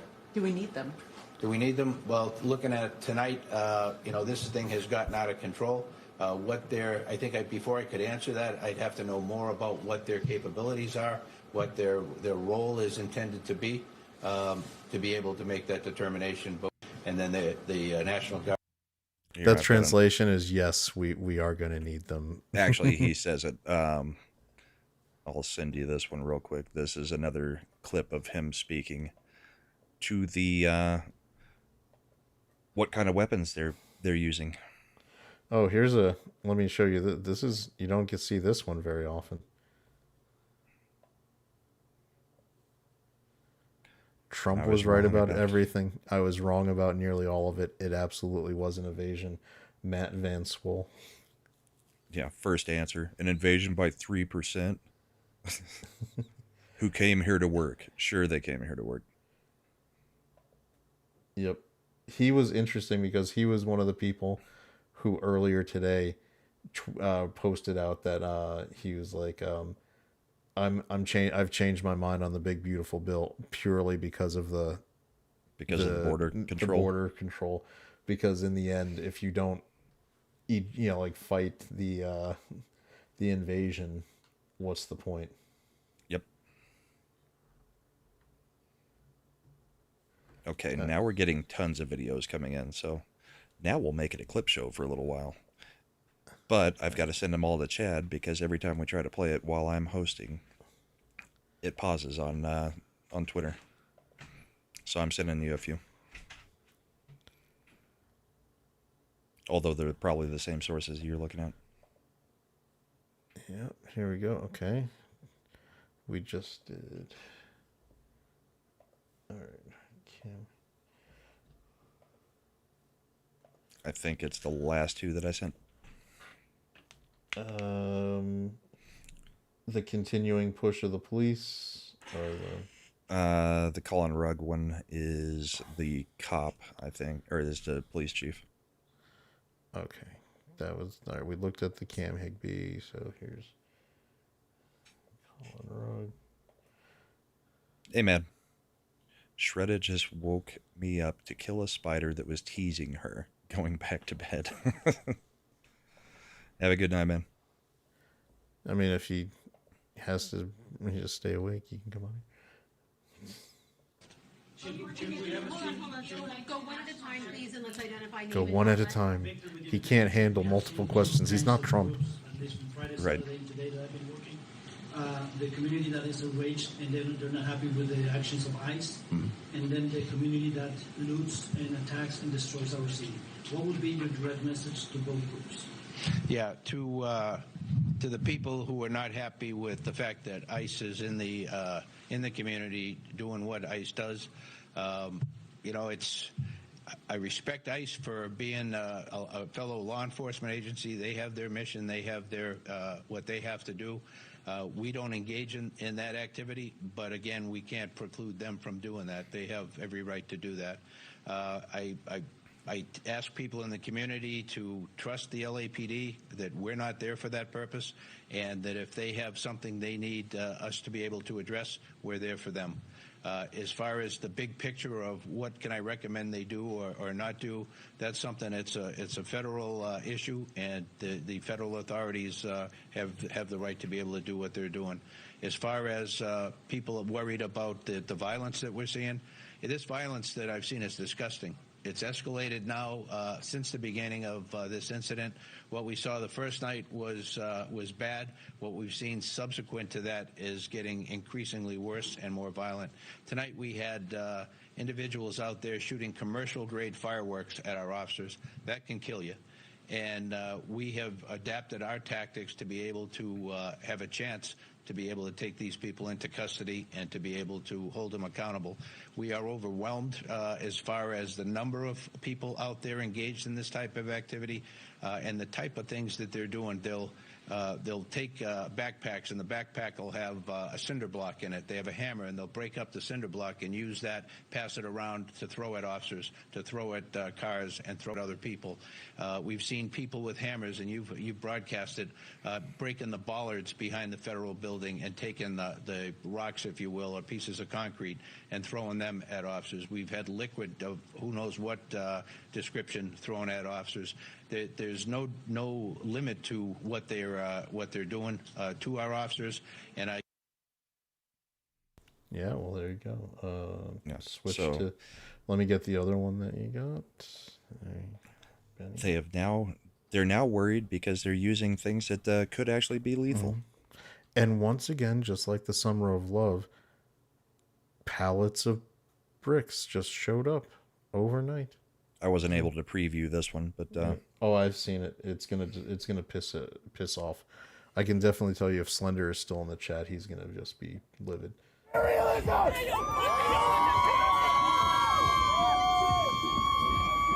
this is not just a good gesture. This is something we need to make real. We need to bring down this empire once and for all. All right.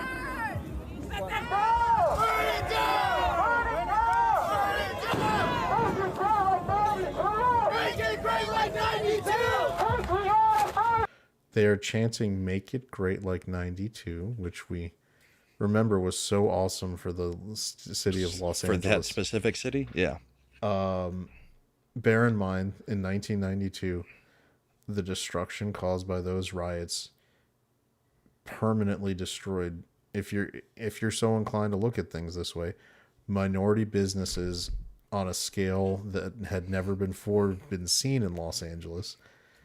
Except for the rooftop Korean businesses. Except for the rooftop Koreans.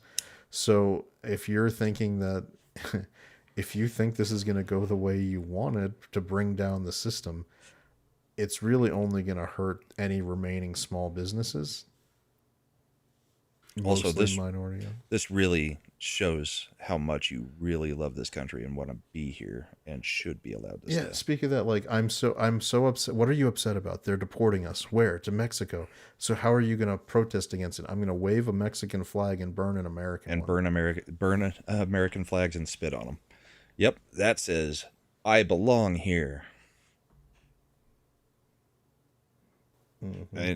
Stupid. Apparently at least one woman in LA is actually from France, because we can't show the video of it, but we've now had our first topless protester. As French women are like to do every time they start protesting, just stand in the middle of the street without a top on. It is not edited, so I can't bring it up.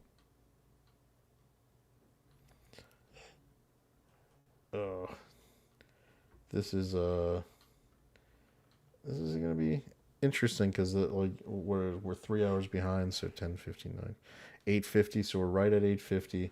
The sun is basically fully set right about now in LA, and so things are gonna legit pop off. I think Trump, so far when he federalized the National Guard, they are at the federal buildings right now, securing them. As the police chief said, they're not in crowd control yet. I think that request will be coming shortly. Here we go. Judy Chu, Democrat rep from California, on a split screen on MSNBC, is saying the LAPD has the situation under control, while on the split screen it's just pictures of all the cars on fire. So I'll send that one to you real quick. We can hear it from her mouth because it's funnier to listen to them say it. No, everything's good. It's all under control. You remember in Iraq when they had the public relations guy for Saddam out there? We are defeating the infidels. Right after shock and awe. Yeah, like they were literally rolling into Baghdad where he was at, and they're like, we have pushed them back. We have repelled the invasion. We have repelled the invasion. Oh, it is crazy. Did you get the one from E-Clay about the Alamo? Not yet. Let me go grab that while you're pulling up that clip. E-Clay for $5. What happened to Remember the Alamo? Different times. There's only 50% of the country that actually cares about protecting the country. Well, you know what's interesting is that the head coach of the San Antonio Spurs, which plays in San Antonio, where the Alamo is, didn't even care about the Alamo. Popovich was such a dick. True, but I'm pretty sure he got fired, didn't he? I think he retired. Oh, did he? Coach. I think he actually owns a share of the team, so they can't just fire him. All right. Let's see. This is all right. So this is quite the split screen. Yeah. You have outliers that throw things and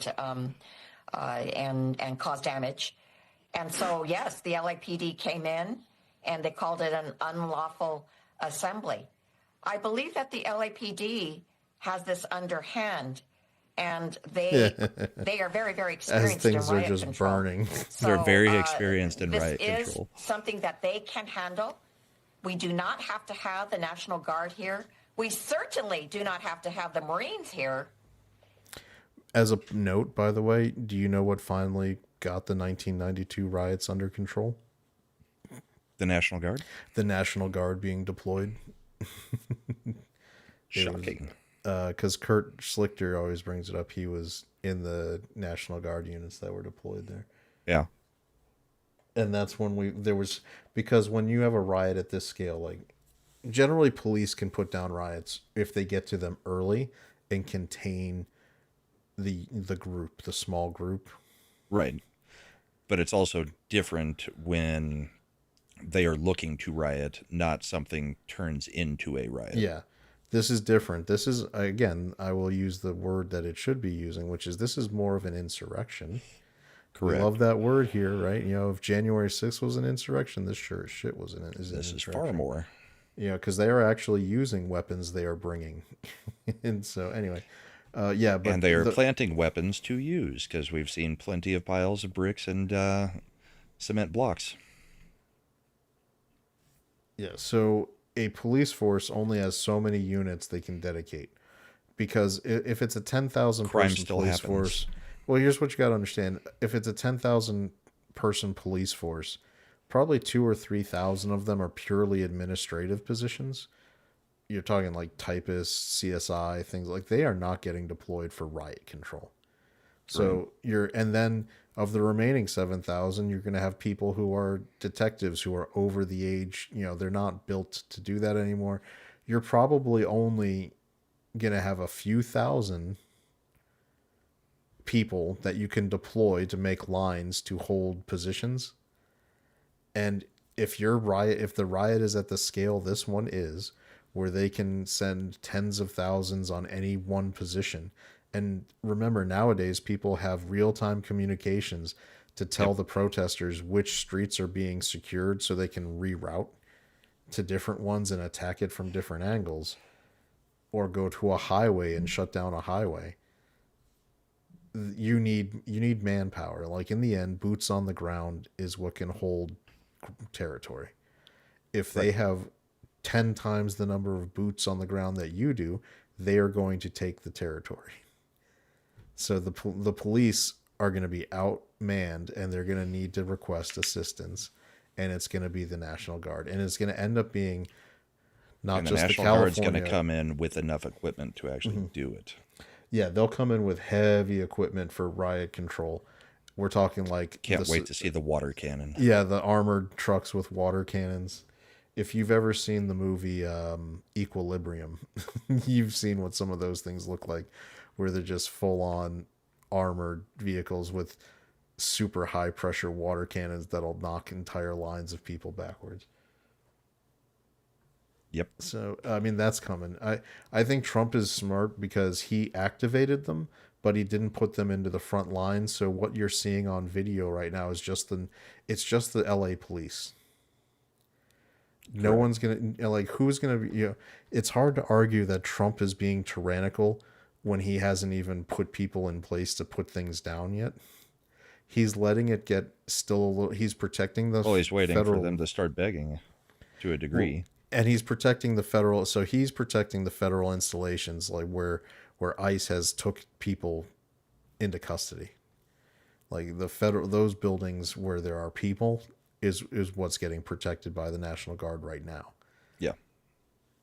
So, and then what you see on camera, you can't, what is Bass and Newsom going to argue that Trump escalated things? All that was LAPD. It was just your police doing things the way you wanted. How are you going to argue that Trump did that?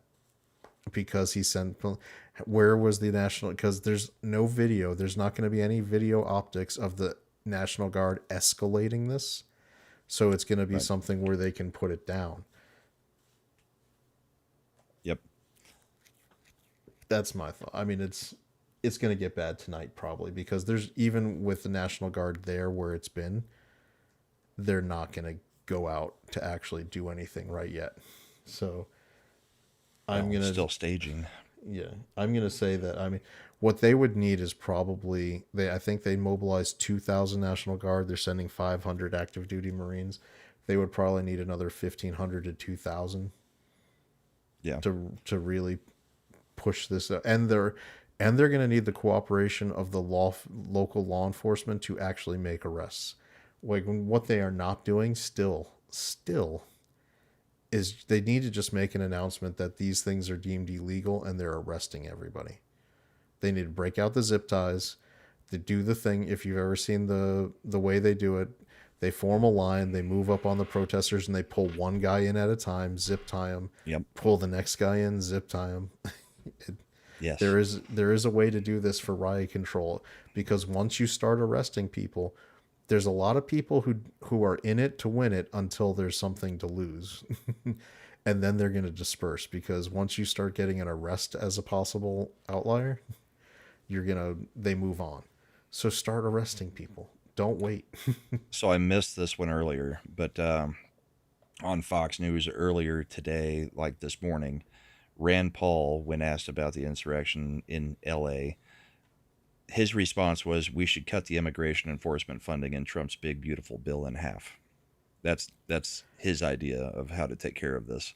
Which this is why I think the big, beautiful bill's odds in the Senate have gone up exponentially as a result of this situation. Because Trump was just doing law enforcement action. He was using ICE, getting warrants, making lawful arrests through the police process, through ICE, and they still did this. It's hard, if you're Rand Paul and your brilliant idea is to only use... Let's cut the funding. To do that, I'm going to be honest. Never thought I'd see Rand Paul being, any on the right, technically, starting with the defund the police movement now. I mean, because that's essentially what he's saying. Let's cut the funding on immigration enforcement. How is that different than defund the police? Exactly. So I think Rand Paul is going to be a man standing out on Way a by himself. way by himself as a result of this stuff. But maybe I'm wrong. We turned out to be right about the House, that it was going to get knuckled down and get passed. I think the Senate, they may make a tweak or two just to save face with something. Just to, I think, and that's just for to somebody, make some changes and then send it back to the just House. so Ron Johnson and somebody can feel good, and then they'll send it back, and it'll be not substantial enough that anybody in the House will jump ship, and it'll pass. I still think we're on pace for at the back end, July 4th, if not sooner, because the guys will want to be out for the summer break. It'll be, so I think, July 8th at the latest, I think. It's weird. I'm not getting any new videos now. Like, this is when everything should be popping off, and there's not much happening. I'm trying to see who was covering it live. I know, let me see if...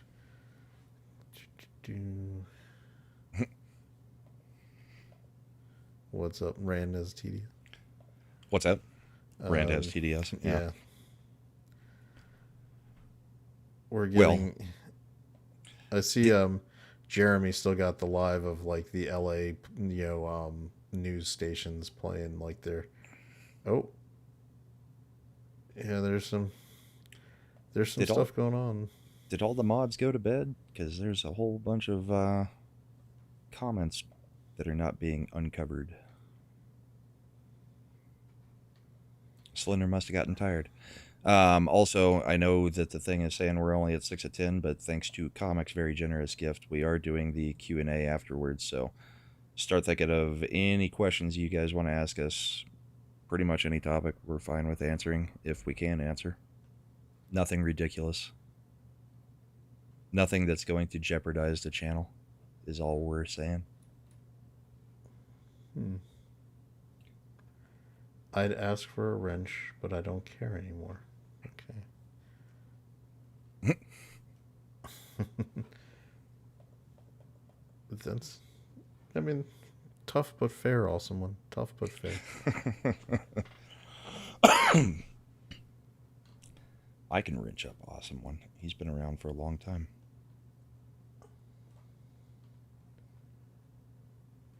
Add. Okay, so David P. asks, what books are you reading now, if any? At the moment? You reading anything? If I'm going to sound total weebish, but I've got a couple light novels that I picked up just because I've gone to the bookstore and it's so full of that trash, like book talk, women, like sci-fi fantasy has become romance novels. Right. So I haven't found anything good. So I'm going the anime route. I'm just going to read the light novel. So, because there's lots of shows where there's one season and these things have been done for 15 years in the novel format. So I'm going to actually see what happens. I am currently in the middle of a lit RPG series. I'm trying to remember what the actual title of the series is versus just what the name of the different books are. Let me see if I can pull it up.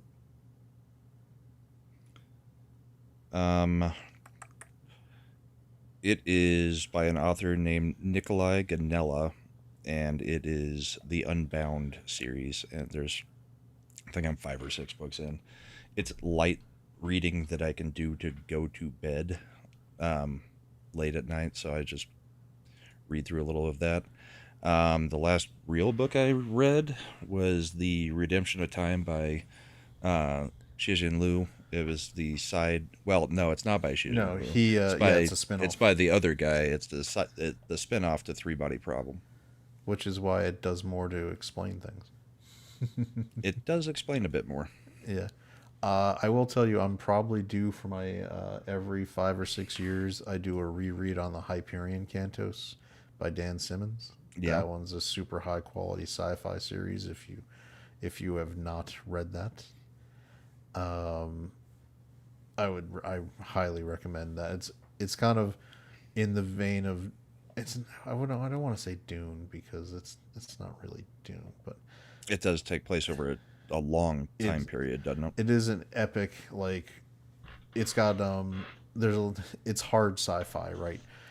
And Right. by that I mean we're talking about where it's not easy sci-fantasy like Doctor Who. Like you're gonna talk about genetic manipulation, time travel, time loops, causal paradoxes.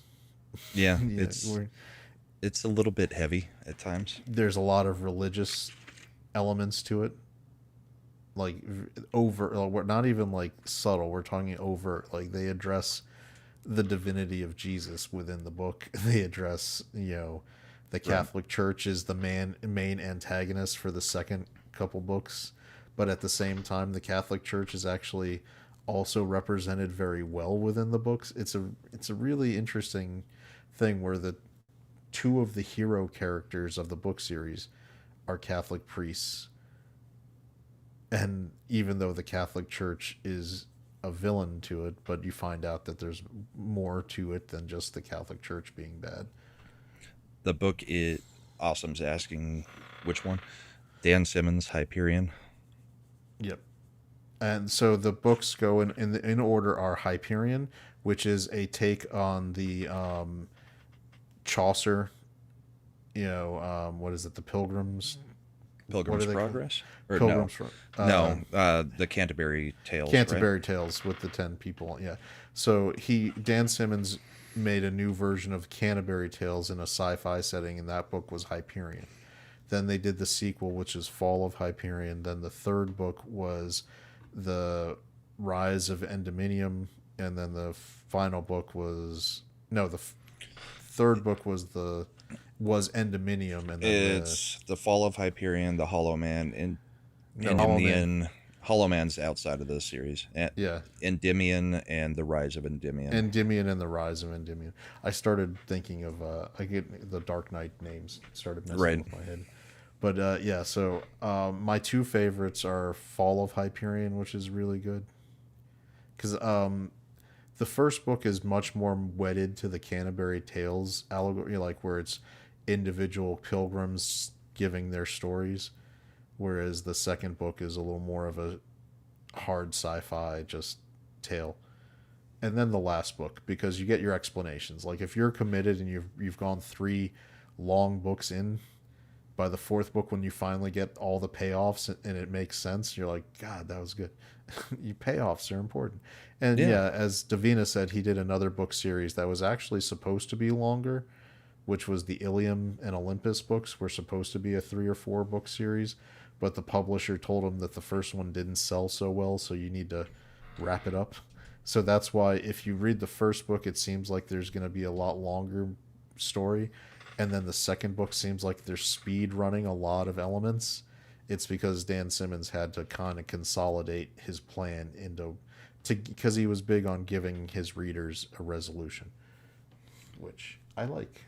The other series that I just finished a reread of recently is the Gentleman Bastard series. Starts with The Lies of Locke Lamora. It's kind of like a buddy cop fantasy type book setting. I like David P. over here. Payoffs. George R. R. Martin is feeling attacked. Go into Sporking's chat and comment about that, because that man still has some percentage of faith that the books will come out. It hasn't been eliminated yet. It should. They're never coming out. Not till he dies and his estate does it. There's one for you from Shrap. What is your name? What is your quest? What is your favorite color? Green, no blue. I just Hyperion has been in development, by the way. Do you know that Bradley Cooper's been trying to get it made for like a decade? Oh, really? apparently he's knee deep into the Hyperion, loves it, and he's been trying to push it any way he can get it made, and it never takes off. I think the last effort was to try to do a series on HBO, like now HBO Max, to get funding for it. He pitched it like it's better than Game of Thrones. Like we can get like 6 seasons, and we've actually got the full book series. It'll be great. And HBO having been burned by the last season of Game of Thrones a little bit, that was when it got pitched, and so they were a little hesitant. Yeah. Now that House of the Dragon has hit good, he should pitch it back again. Because Hyperion should probably be a series more than just a movie. Because I think that's where Dune would have been better as like a 7 or 8 episode. Like Dune should be a series. You know how the the Wheel of first Time Dune should have been a good series. Yeah, the first Dune book is split into 3, like sub books. Yeah. Each one of those could have been a season of show. I think you would have padded a little bit of content, but it would have been better to allow room to breathe for the characters for Dune to do it that way. Sure. Cooper is playing Jor-El in the new. Is he the Jor-El in the new Superman movie? I don't know. I haven't actually looked to see who Jor-El was. The other. Let's see. I lost my train of thought there. Any other questions out there? Oh, the other series I was thinking of that really should have been done as a TV series was The Dark Tower. There's no way they should have ever tried to make any of that into movies. Oh, it was such a lame and the movie that they made was the worst movie you could do. I used to argue that was actually when they started destroying our fantasy properties, was because that was right before Rings of Power and Wheel of Time, like 3 or 4 years before, I think. And that was the first one where it was just atrocious what they did with it. But it wasn't even and they race really... swapped. I mean, well, I don't really... It made a big deal to the whole Eddie, Susanna, and everything else, stuff that would have been coming down the line. Because Susanna's whole thing for quite a while was about Roland being a white devil honky. So if you turn him black, that kind of erases that whole portion of her character. Comics asks, what is your favorite 80s cartoon series? Ooh, that's a good question. In what context? All right, so there's several ways to rate that one. Because probably Saturday morning cartoons. Well, no, you've got theme song, because some 80s cartoons were the land of great theme songs. You didn't ask about theme songs. It said, what is your favorite 80s cartoon series? Thundercats would be mine. Thundercats was one of the first, where it actually had a serialized story. A serialized story where it actually, because a part of me wants. And yet, I don't think I ever saw it air in any coherent order ever. No, it's my favorite thing was watching Transformers, and you'd be watching. I think the very last show was episodes were the Return of Optimus Prime, where they were trying to fix the killing him in the movie. Sure. And they, it's a 3-part thing. And when I would be watching it, on one afternoon, it would be part 1, Friday would be part 2, and then Monday you'd expect it to be part 3, and it would just randomly cycle back to season and you 2. See part 3 6 months later on a Monday afternoon, just randomly. It was good. I lived in Japan for a while, so I am terribly fond of some of the mecha anime. So I loved Robotech and Voltron. I thought they were great. But I got to see the real Macross, and I got to see. But so Robotech is one of my favorites. I really enjoyed Tranzor Z. I love G.I. Joe. G.I. Joe was great. I still sometimes just turn on the YouTube channel that plays G.I. Joe nonstop. It's good.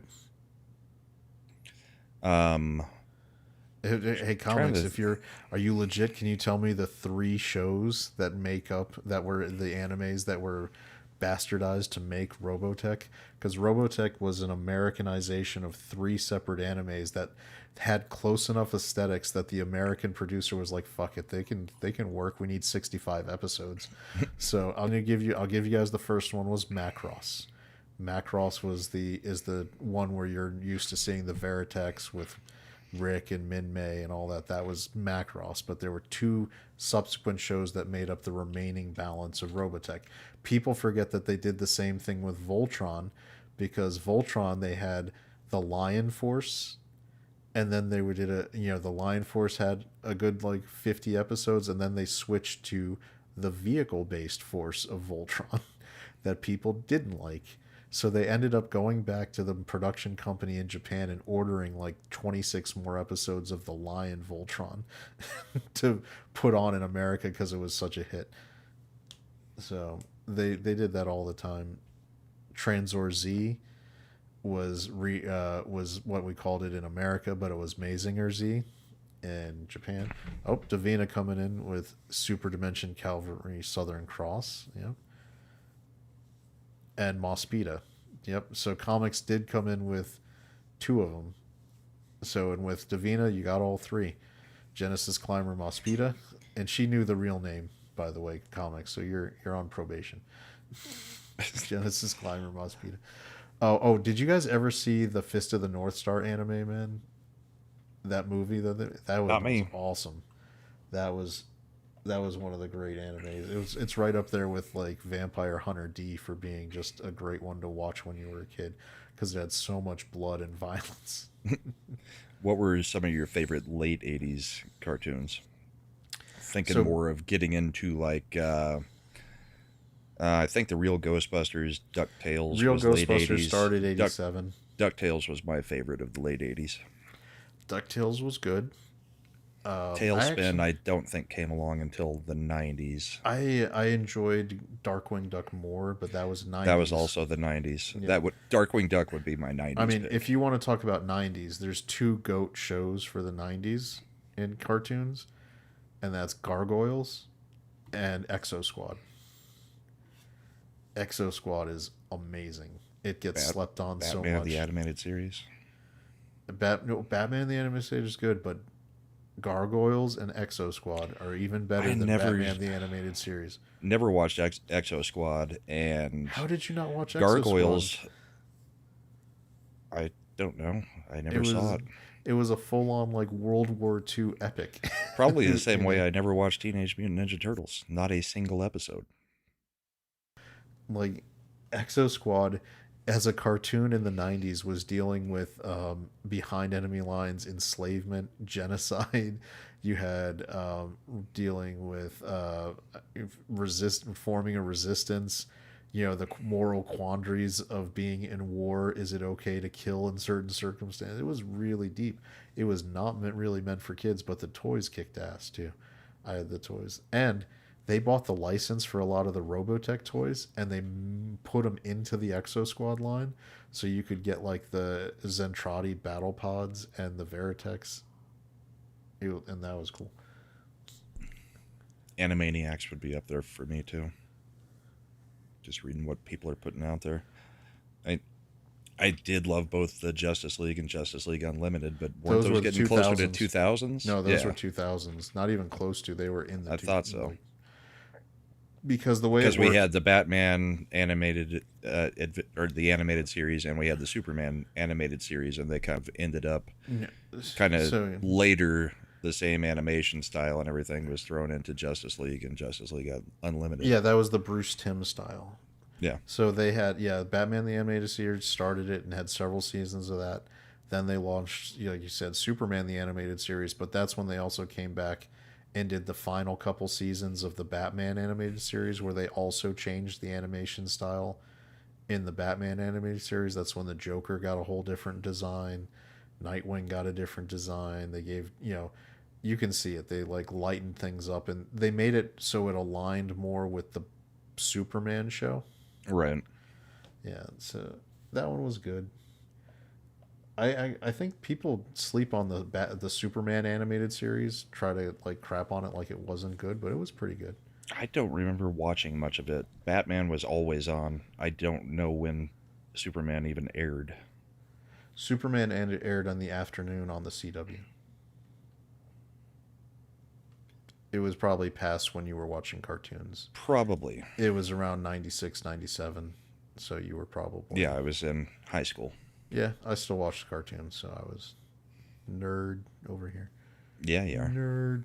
Nerd. I was busy either working, watching cartoons, doing that. Oh, the X-Men cartoon, the X-Men animated series was fantastic too. But that also aired so out of order for me all the time that it never made any sense until I got to go back and watch it in order. That's the thing with anything that was serialized when we were kids, or even remotely serialized. They didn't care. They were like, it's a cartoon, just air them in whatever order you want, without paying attention. I'll share real quick. I think because this is the list of all the cartoons I have. Like, these are all the cartoons I have on my server that I on the Plex. Yeah, so we'll do it by title. All right. Super Adventures Super Mario, that was a good one. People forget that Back to the Future had a cartoon for like a season. Yeah, I remember it. Batman Beyond in the 90s was pretty good. Yeah, didn't care at that point. All right. There's Batman the Animated Series, Yep. Captain and the Game Master, which... Loved that. It makes no sense in the context of the actual lore of any of these video games. No, but I love that they used the tree from Faxanadu as the world tree. Yep. Chip and Dale, that one was great. I love Chip and Dale. I love the Nintendo games for Chip and Dale. Technically 1989, so there you go. Yeah. Well, that's kind of when they started bringing out all of those from Disney. I forgot about this one, Dungeons and Dragons. The cartoon was really yeah, I don't solid. think any of us mentioned He-Man either. Yeah. Well, He-Man was entertaining, but I don't know if I'd put it up there as like one of the like good ones. Like Inhumanoids was really cool, but it was only a few episodes. Iron Man in the 90s was cool, but it didn't last long. Pirates of Dark Water, I never could get that to air in any order that made sense either. And I think it was only, 12 episodes or something? I mean, Pirates of the Dark Water had 13 episodes in season 1 Yeah. and 8 episodes in season 2, so it's 21 episodes. And they still couldn't order it in any way that was coherent. We've got... I liked the real Ghostbusters. They had some scary episodes of that one for like kids, like the Boogeyman episode. Oh yeah, I mean they went a little bit dark on the real Ghostbusters every now and then. You ever look at the writing credits? There's a lot of really famous people who went on to do like comics writing and other stuff from the real Ghostbusters. The Snorks. Yeah, Swim I Along remember with the that. Snorks. Come along with the Snorks. Starcom. They had the best. These toys were awesome. The cartoon wasn't that great, but the toys were amazing. Had a great intro sequence. Super Friends. Do you know why they called it the real Ghostbusters? Because technically the Ghostbusters trademark was owned by a 1970s television show. Yeah. And they also made a cartoon of it. Yep. That one had an ape that ran around Yep. with them. Yep. Spot Cats was the 90s. There's Thundercats, Transformers. Tiny Toons was good. Yep. Teen Titans was a great show in the 2000s, though. Yeah, that was more of my kids watching it. Yep.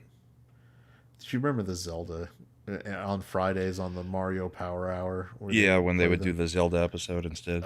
It was such a completely. I guess technically they were using bad guys from Zelda, but it was again the lore just not caring. No, they weren't trying. Yep. But yeah, if people, I need to get the box set of the Centurion so I can put that one on there. The Alf cartoon was actually not bad either. You're also missing the Smurfs, aren't you? I think I had some Smurfs. There you got it. Okay. Yeah. Right between She-Ra and the Snorks. What were some other ones from back then that some little known ones or Conan ones that was just the kind 90s, of but that was good. Yeah. some of the shows that just kind of went under the radar or got forgotten, like Heathcliff. Remember Heathcliff? Oh yeah. Let me go ahead and stop sharing since we covered everything on that. There's a whole bunch of that was Nickelodeon ones stuff I have that the was weird. box sets for. Reminds me, the library's doing a sale this week. I should see if anything. They're probably doing the bag sale at this point. Oh crap! You know what I forgot this weekend? What's that?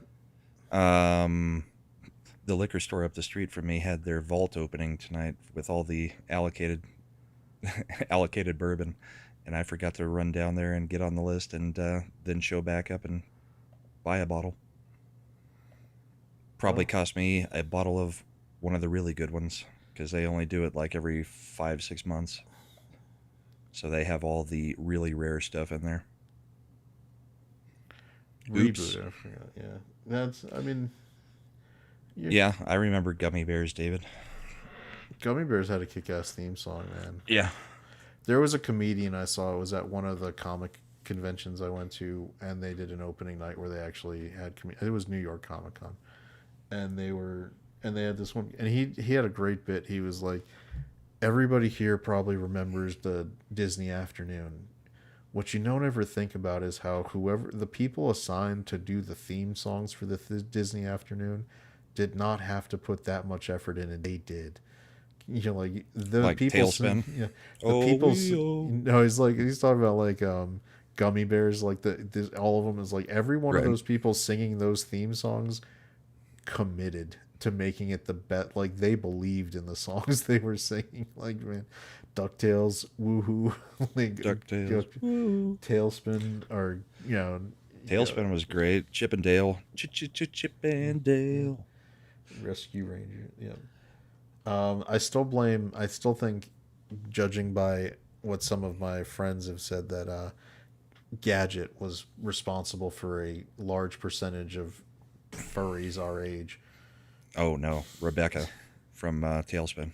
Oh, it was Gadget. Let's go to chat. Chat. Do you think it was Gadget or Rebecca from Tailspin? The Rebecca single mom? with that hair She had and already the hit, slightly raspy voice. She'd already hit the wall, Brahma. She'd already hit the wall.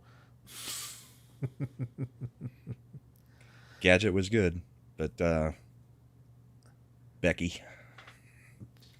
Sounds like Brahma had a thing for the MILF back then. Hag maxing. What are the questions you guys got? Because I don't know how much longer we got. Chad, he's got his new part-time job in the morning. Yep. To tie it over until he gets a real job. Yeah, exactly. Gotta. Oh, the Tick was good, Soul Assassin. Spoon. Kogo Gadget 2. The Pink Inspector Power Gadget Ranger. was another good one back. Live action, yeah, that's always a cheat. Otherwise, it'd be like, I mean, if you're talking that, then Kelly Kapowski was the gateway drug for most guys. Yeah, almost all of them. And then we ended up seeing Elizabeth Berkley instead. Which was such a terrible payoff because Tiffany Amber Thiessen made the investment in getting better for the team. You know who's probably the hottest out of all the girls from that show at this point? Lark Voorhees? No. Leah Remini. No. Yeah. Tiffany Thiessen is still hot. Leah Remini's only gotten better looking with age No, and larger breasted. Have you looked at Tiffany Amber Thiessen lately? Not in the last few years. Have you seen that she has been gifted for, like nature said, you were meant to be a mom, and we'll show it. That's kind of how Leah Remini grew too. All right, I am gonna defend Tiffany Amber Thiessen here. Let me find a current photo. We've got Chad dirtying up his Google search. All right. Why do I feel bad because they're wanting to show old ones. I don't want. That's the problem. Current photo, let's see.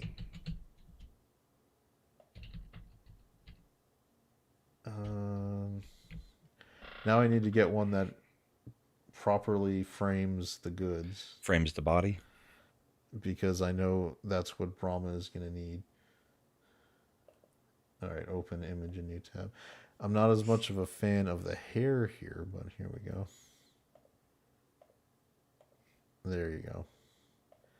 Better than Leah Remini, because the hair can be corrected. See?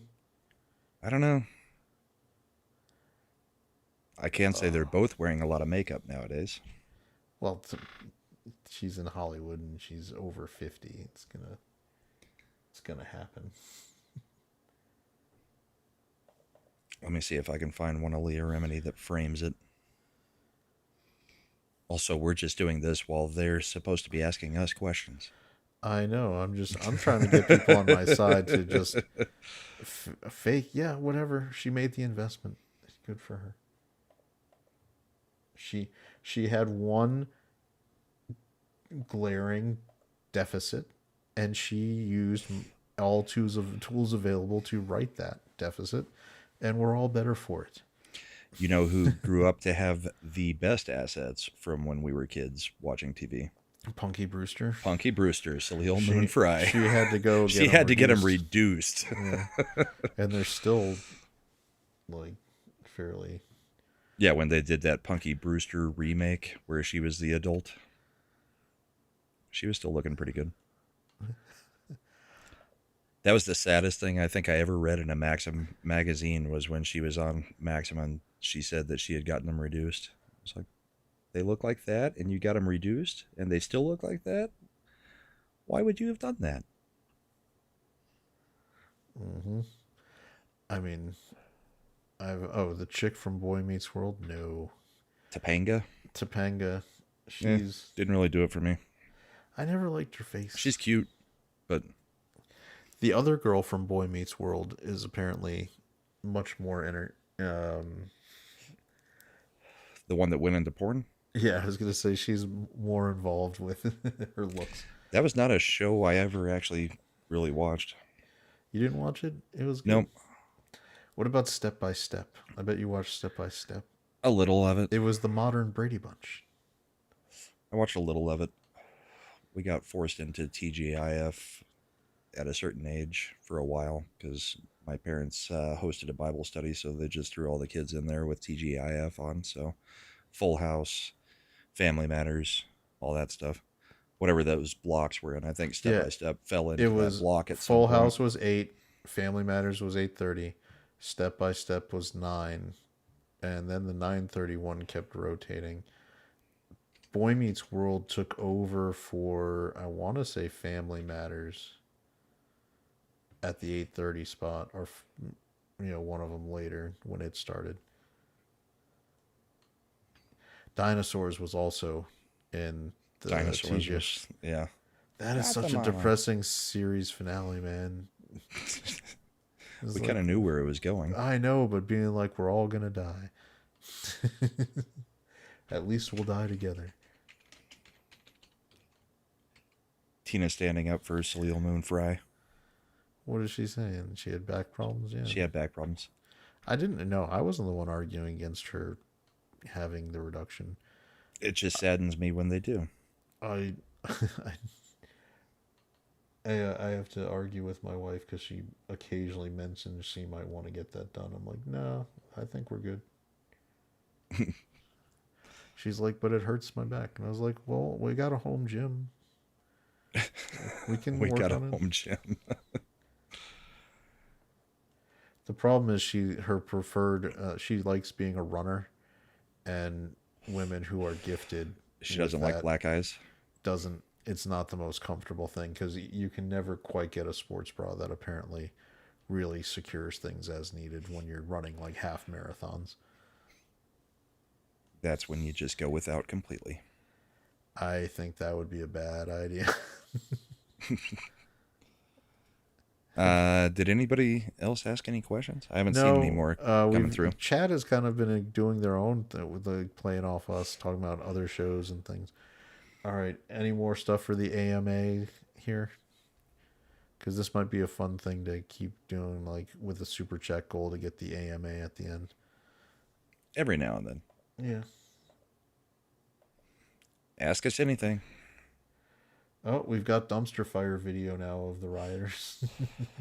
Nice. That's kind of what we've been waiting on. They've started. Yeah, it's dumpster fires are like the starting pistol of the nighttime riots. It's like favorite Comics coming in with another question. What is your favorite 80s action film? Ooh, that's such a tough question. Yeah, it is, because the one that I watched the most for an obvious scene was probably Total Recall. But I think me and my buddies, we all really liked The Running Man, probably the best. Running Man was a good one. All right. It's a horrible adaptation. The one with Glenn Powell comes out this year, I think. Yeah, it's supposed to. Yep. And it looks like Real Wade did ask us a question back there too, so did we'll he? grab it next. Thinking about, I liked, Predator and Commando were two of my favorites. I used to love watching both of them. From a cheesy, like just cut like canon film level one, I love the shit out of Delta Force and Invasion USA.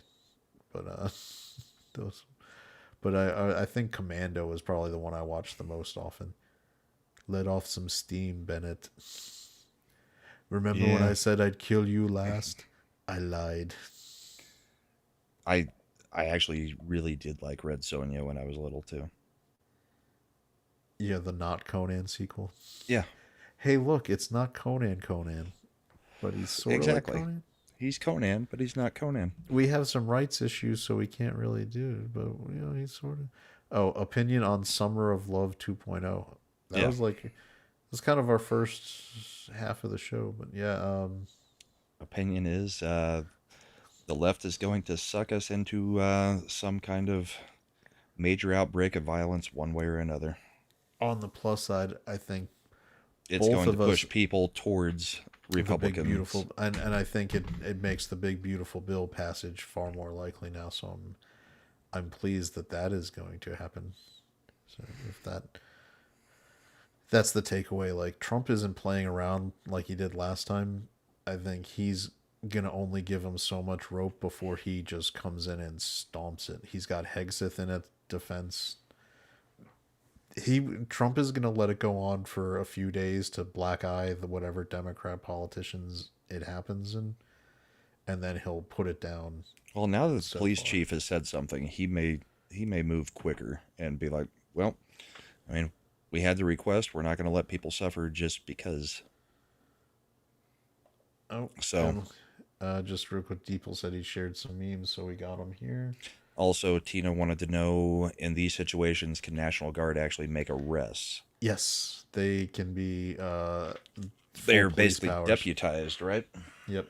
So that's what'll happen is they'll work with the local law enforcement. Usually, National Guard gets mobilized by the governor of the state immediately when riots start breaking out or become too big to contain, which was 2 days ago for California, for LA, but they didn't do it, so Trump did it. But yeah, they become a wall of people, and then what usually happens is the police, a couple police will be detached to like the National Guard emplacement, and like we talked about, the technique is they push forward towards the line and then pull people behind it and make the arrest. So they'll usually have a police officer still making that arrest. So the National Guard will be brute force to hold a position, and then they'll still have local police zip tying and arresting the people. Yeah, because the National Guard is used to working together. The police may not be using the same tactics. We got one other question from Eclay. What 3 music artists do you listen to the most?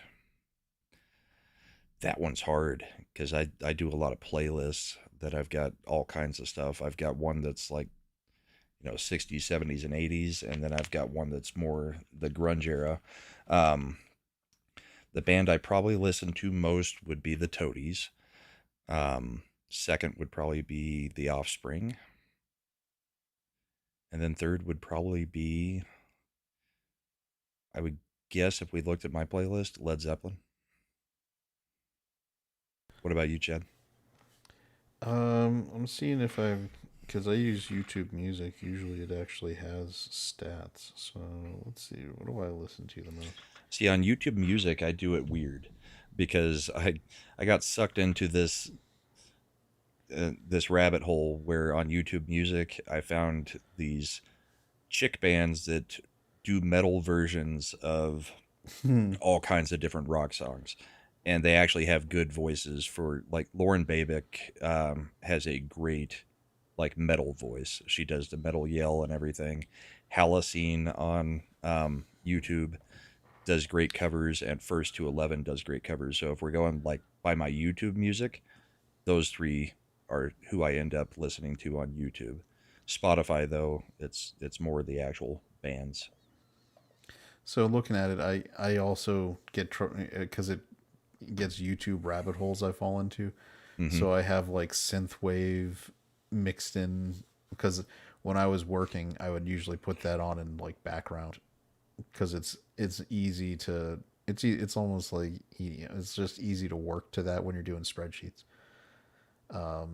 So I got I got a lot of like the random YouTube music artists, but looking at like actual band type stuff, I tend to it's a lot of classic rock, as stuff where I'm listening to like a lot of 80s rock, 90s rock, a lot of so let's see. I've got my youngest daughter, who's 16 now. I've basically raised her on classic rock.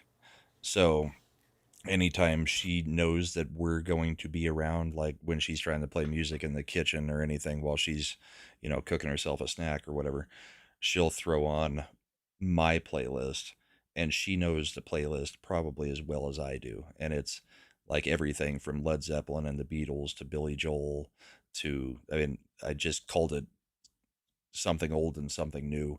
It's got songs all the way up to like the 90s, and that's where the cutoff was. So it's everything from what we considered oldies when we were, younger. I mean, now classic rock includes like Metallica. So it's hard to classify classic rock now because it's basically everything after oldies, which was like the 50s and 60s. So it's like the 70s through the 90s is now considered classic rock on most radio stations. It's hilarious because today my father was watching The Marine. Like we go over and we hang out with, do Sunday dinner with the family. Yeah. And we come in, and me and my son, and he's watching The Marine. I'm like, man, John Cena looks so young there. And and I was like, when did this movie come out? And he hit the little info button, and it was like 2000. Oh my God, this movie is like 20 years old. Yeah. Like, oh, that movie is old enough to be classic rock. Like, because that was the threshold, right? The classic rock stations usually wouldn't play it if it was older. It was 20 years or older. Was like their classic rock threshold, and now everything. Yeah, it used to be like 70s and 80s was what you got in classic rock. Through the hair band time and the 70s with Rush, that all the classic 70s bands, Boston, Foreigner, all Toto, those. all that good stuff. Yeah, Toto. Toto did that. People sleep on that Dune soundtrack. Yeah, the Dune theme song from Toto is one of the greatest theme songs in the Prophecy movies.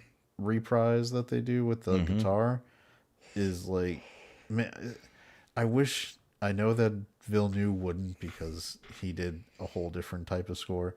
That would the Toto soundtrack would have gone so much better in the new movies than what they went with.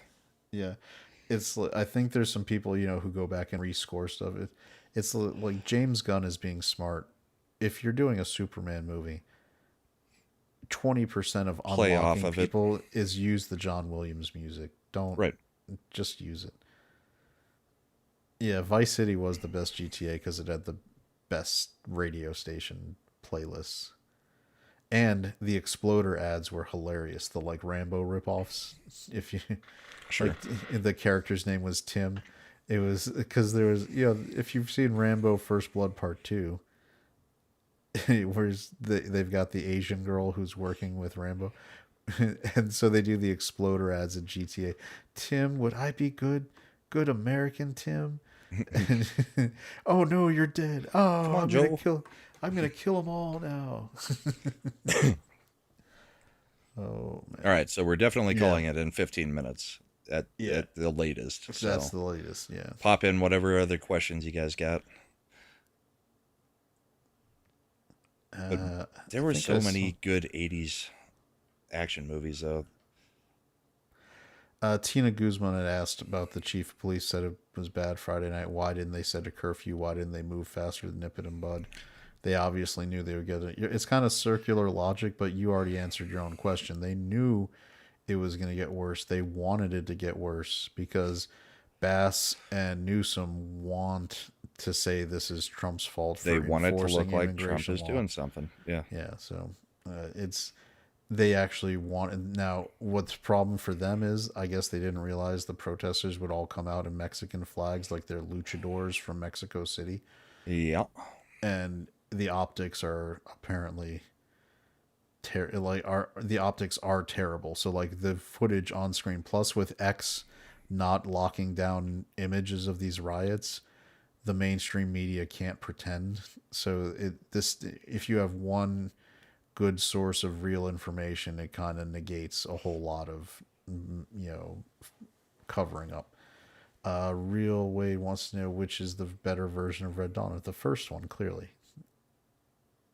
The second one, they weren't even allowed to make China the villain. I had more fun with the second one, but yeah, I did not like that they would not call who would actually be doing the invasion out. Yeah, I mean, the first Red Dawn is actually, because it's by John Milius, there's a lot of practical information about being an insurrectionist. If you want to look, I mean, I'm just being honest, like what happened to the U.S. forces in Iraq, if you go back and watch Red Dawn, is effectively kind of a lot of things that happened to, you ambush patrols, you set up, you're using non-standard warfare, guerrilla tactics, using the terrain to your advantage, trying to overcome a force that has the military advantage in terms of equipment, technology, supplies. And how did they overcome it? By using local knowledge, blending back into the populace, using whatever advantage they could, not playing by the rules. It's a very practical, and that's because Milas studied a lot about Vietnam. I mean, he was of that era. That's and I probably like the newer one mostly because I saw it first. To be fair, I did not like what they did with the bad guys though. Yeah, but yeah, I mean, they're both good for like prepping type stuff. Well, and the first Red Dawn is very accurate in the fact that a lot of times the guerrilla fighters are gonna eventually lose. Like they died, pretty much all of them died. Yeah. Only 2 got away because the other forces got more equipment, more supplies, more. Eventually because they can be resupplied.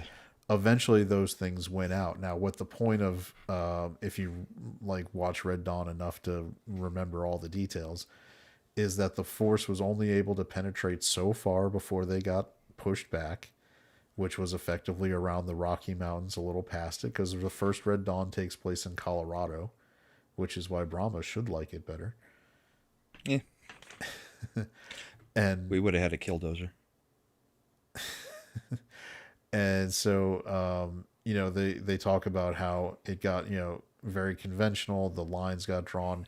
The insurrection people are making havoc while the regular military forces of the United States are pushing back on the major lines from the east.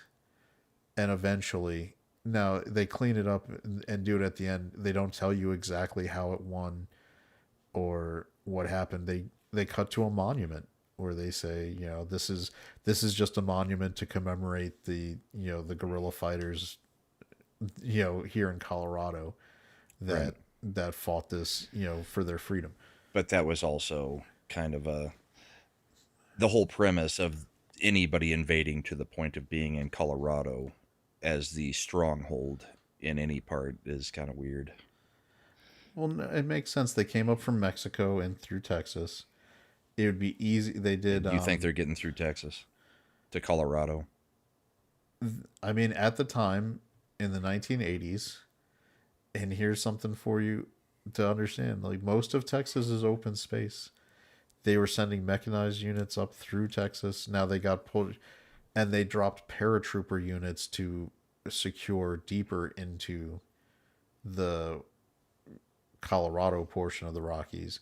The West Coast apparently didn't give up much of a fight. Shocked, not surprised. Makes sense. And we do have a couple other questions. Soul Assassin Labyrinth or Dark Crystal fan? Both, but Dark Crystal by far is better, I think. I watched Dark Crystal over and over and over. Labyrinth I can handle, but I think it's a much slower movie. I think there is a gender divide on which you would prefer. My wife absolutely loves Labyrinth. Yes, every woman I know that has watched the two love Labyrinth. And normally I would be on the side of Jennifer Connelly, but that was before she. To be fair, that's she before hadn't Jennifer blossomed Connelly. yet. Nope, that was later. That was like Opportunity Knocks. Not Opportunity Knocks. And we can talk about her that way because we were growing up at the same time we were watching her. She's older than us, actually. Actually, yeah. Like 2 or 3 years, right? Or 5 or 6 years, maybe. She was probably about 18, 16, between 16 and 18 when Labyrinth came out, which was, 86? Rocketeer was 1992. Right, and she was probably early 20s at that point. I don't know. David P. asks, favorite film in general? She was born in 1970. Really? So 11 years older than us. Yep. Favorite film in general? That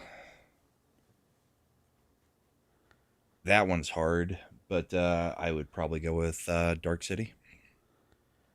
I watch it more than anything. Are you talking about the director's cut? The director's cut is better, yes, but any form of Dark City I like. So also a Jennifer Connelly movie. Are you going to Shell Beach or whatever? Yeah. Can you tell me how to get to Shell Beach? All right, so just favorite movie in general? That's what he asked. Favorite movie. I used to watch the shit out of Equilibrium all the time. I loved Boondock Saints. These are not never seen either of them. These are not like the best movies ever made. These are just movies I really liked. My favorite movie though is actually About Time. I find it wholesome and rewarding. No. That's In Time? Yeah. What's About Time? That's the one with Domhnall Gleeson and Rachel McAdams with Bill Nye, and he can go back in time if he focuses. And so I haven't seen it. It's done for, it's a like comedic romantic comedy, but it's also got a lot of father-son elements to it with Bill Nye and Domhnall Gleeson. It's got one of the most accurate things if you've ever dealt with like heartbreak when you've asked a girl out. Like he can go back in time, right? He can redo things. So at the beginning Gleason's the buddy in Braveheart, right? That's the dad. That's his father. Okay, then I don't know. Domhnall Gleeson would be Commander Hux from the sequel trilogy. Okay. You might have also seen him in the Dredd movie where he was the hacker guy. Yeah, I wouldn't have recognized him in that. Yeah, well, he's a good actor. But but there's a part where what's her name? Barbie, the Australian actress. Yeah, the one that I'm not a fan of. Why am I blanking on? Margot Robbie. So Margot Robbie. Every time I see her, I just think of Jamie Presley. I think she looks a lot like you know who her double is Samara Weaving. But anyway, the one from Ready or Not. No, Presley from My Name is Earl. No, Samara Weaving looks more like her. That's also Hugo Weaving's niece. Anyway, so Margot Robbie comes to stay with their family for the summer, and so Domino Gleason like asks her out and like asks her out at the beginning of the summer. No, he waits till the end of the summer after they've bonded and done stuff, and he asks her out, and she's like, "Oh, the summer's over. I wish you would ask me at the beginning. Sorry, we can't do it." So he time travels right back to the beginning, and so this time he asked her like her second day there, and she's like, "How about we wait, and you talk to me at the end once we've had time to get to know each other," and he's like, "This bitch." Like why does she could just say no, like, oh, just say no. That Right. was but it's like they use time travel to kind of show you those, like, it's stuff like that where you see like just his life. It's wholesome, it's good, it's on the server, you should watch it. It's a very worthwhile movie. All right. You may even get emotional if you have a strong father-son bond of any type. Like Cats in the Cradle. More like Field of Dreams ish. Cats in the Cradle hits me harder than Field of Dreams. Field of Dreams doesn't hit you? No. You Never has. soulless. Last one I see, real Wade Nation gaming clips, sequel trilogy or prequel of Star Wars? Prequel. My answer is neither, but if I had to, prequel. Prequels are fine. I didn't like them. People just need to appreciate things for what they are sometimes. The prequels, people like, I mean, if you go back and watch the original Star Wars, they're great movies, but they're not, the dialogue is clunky in those movies. It's not like perfect. All the stuff we nitpick about the prequels would have been stuff to nitpick about the originals, but they're beloved, so we don't.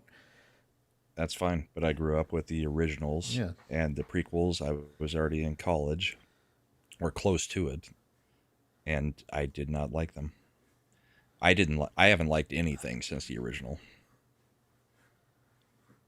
Revenge of the Sith is a quality Star Wars movie. There were pieces of things that I liked. I in the would even prequels. put Revenge of the Sith above Return of the Jedi. Absolutely not. Yeah. Return of the Jedi is my favorite of the original series.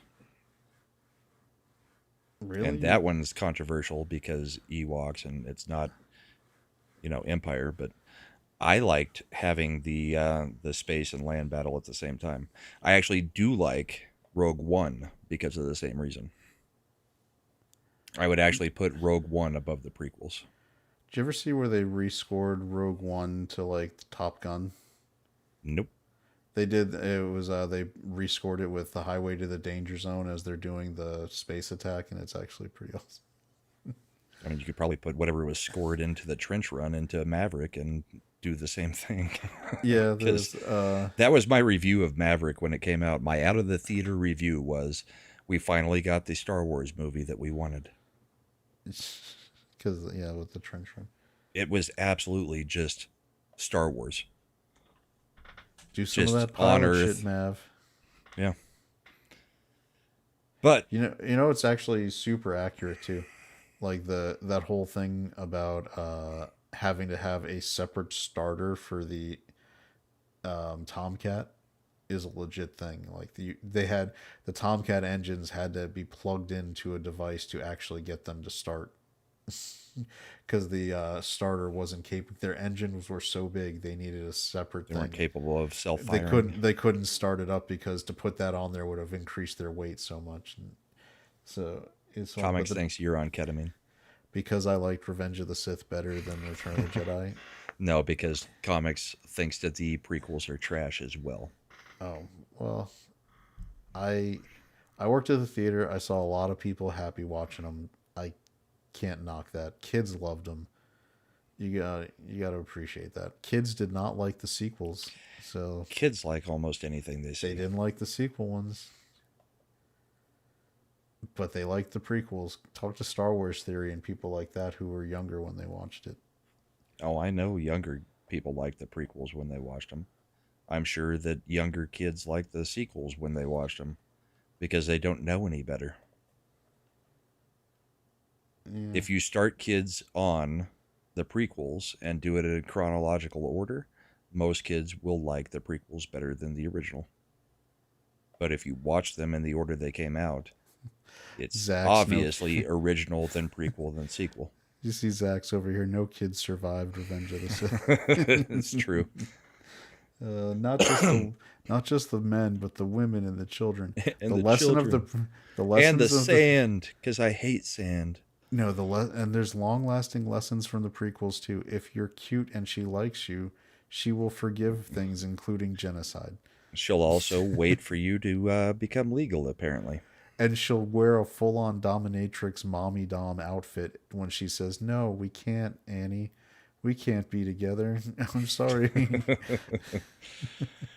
All right, we're at 3 hours. It's 1 o'clock for Chad. So what do you got coming up?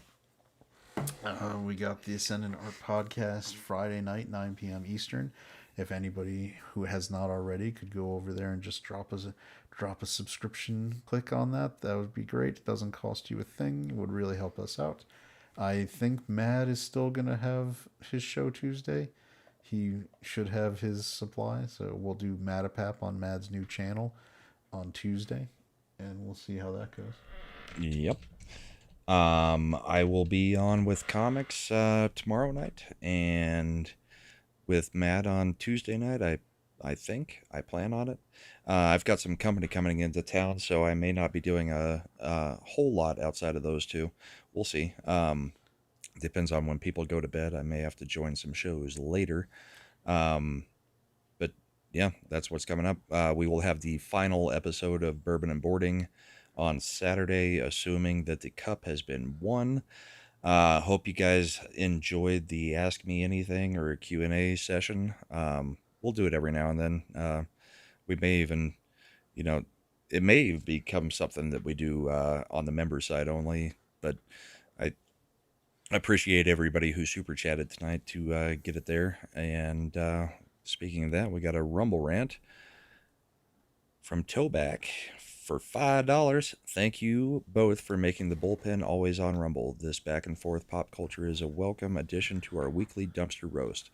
My device's Rumble chat has died, so this will be my mahalo. Thanks for supporting the team. Yeah. I actually started, I think most of my shows started with Rumble and, well, Bourbon and Boarding, I actually started on Rumble only. And we've been doing Rumble and YouTube from the beginning on my channel for the most part, as far as live streams. Videos, Rumble's not that great at, so I never put them over there. They automatically export over there, but thanks for supporting us over there. But yeah, last episode of Bourbon and Boarding, if the cup is won, and if not, it'll be pushed another week.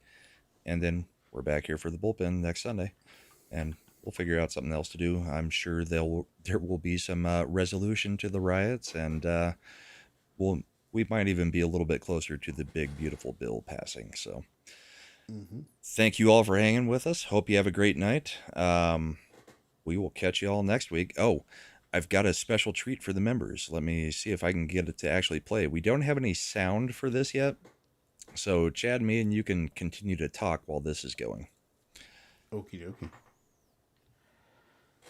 There's our nice. members. There's credits. Yes, in Star Wars form. Oh, very cool. And it even says which version they have subscribed to. The Bullpen, the Pasture. And it's even got their avatar pictures. So you get your avatar shown in the big screen as it scrolls by like a Star Wars scroll. We desperately need music for this. We do, because I just screwed around with it. I haven't had time to like time it out and figure out speeds and stuff. Or I might have even done the intro song as an exit with this, but I think you'd have to slow this way down because that intro song is very, very long. But Either that or you just cut new it off. perk for the members. We've got a Star Wars scroll that shows even your avatar. I don't think you get to see that on almost any other channel. You get to see your name, sure, but your avatar, no. Nice. And in light of that, Tina just became a member on the channel. Thank you very much, Tina. Tina's like, I'm going to make you redo it.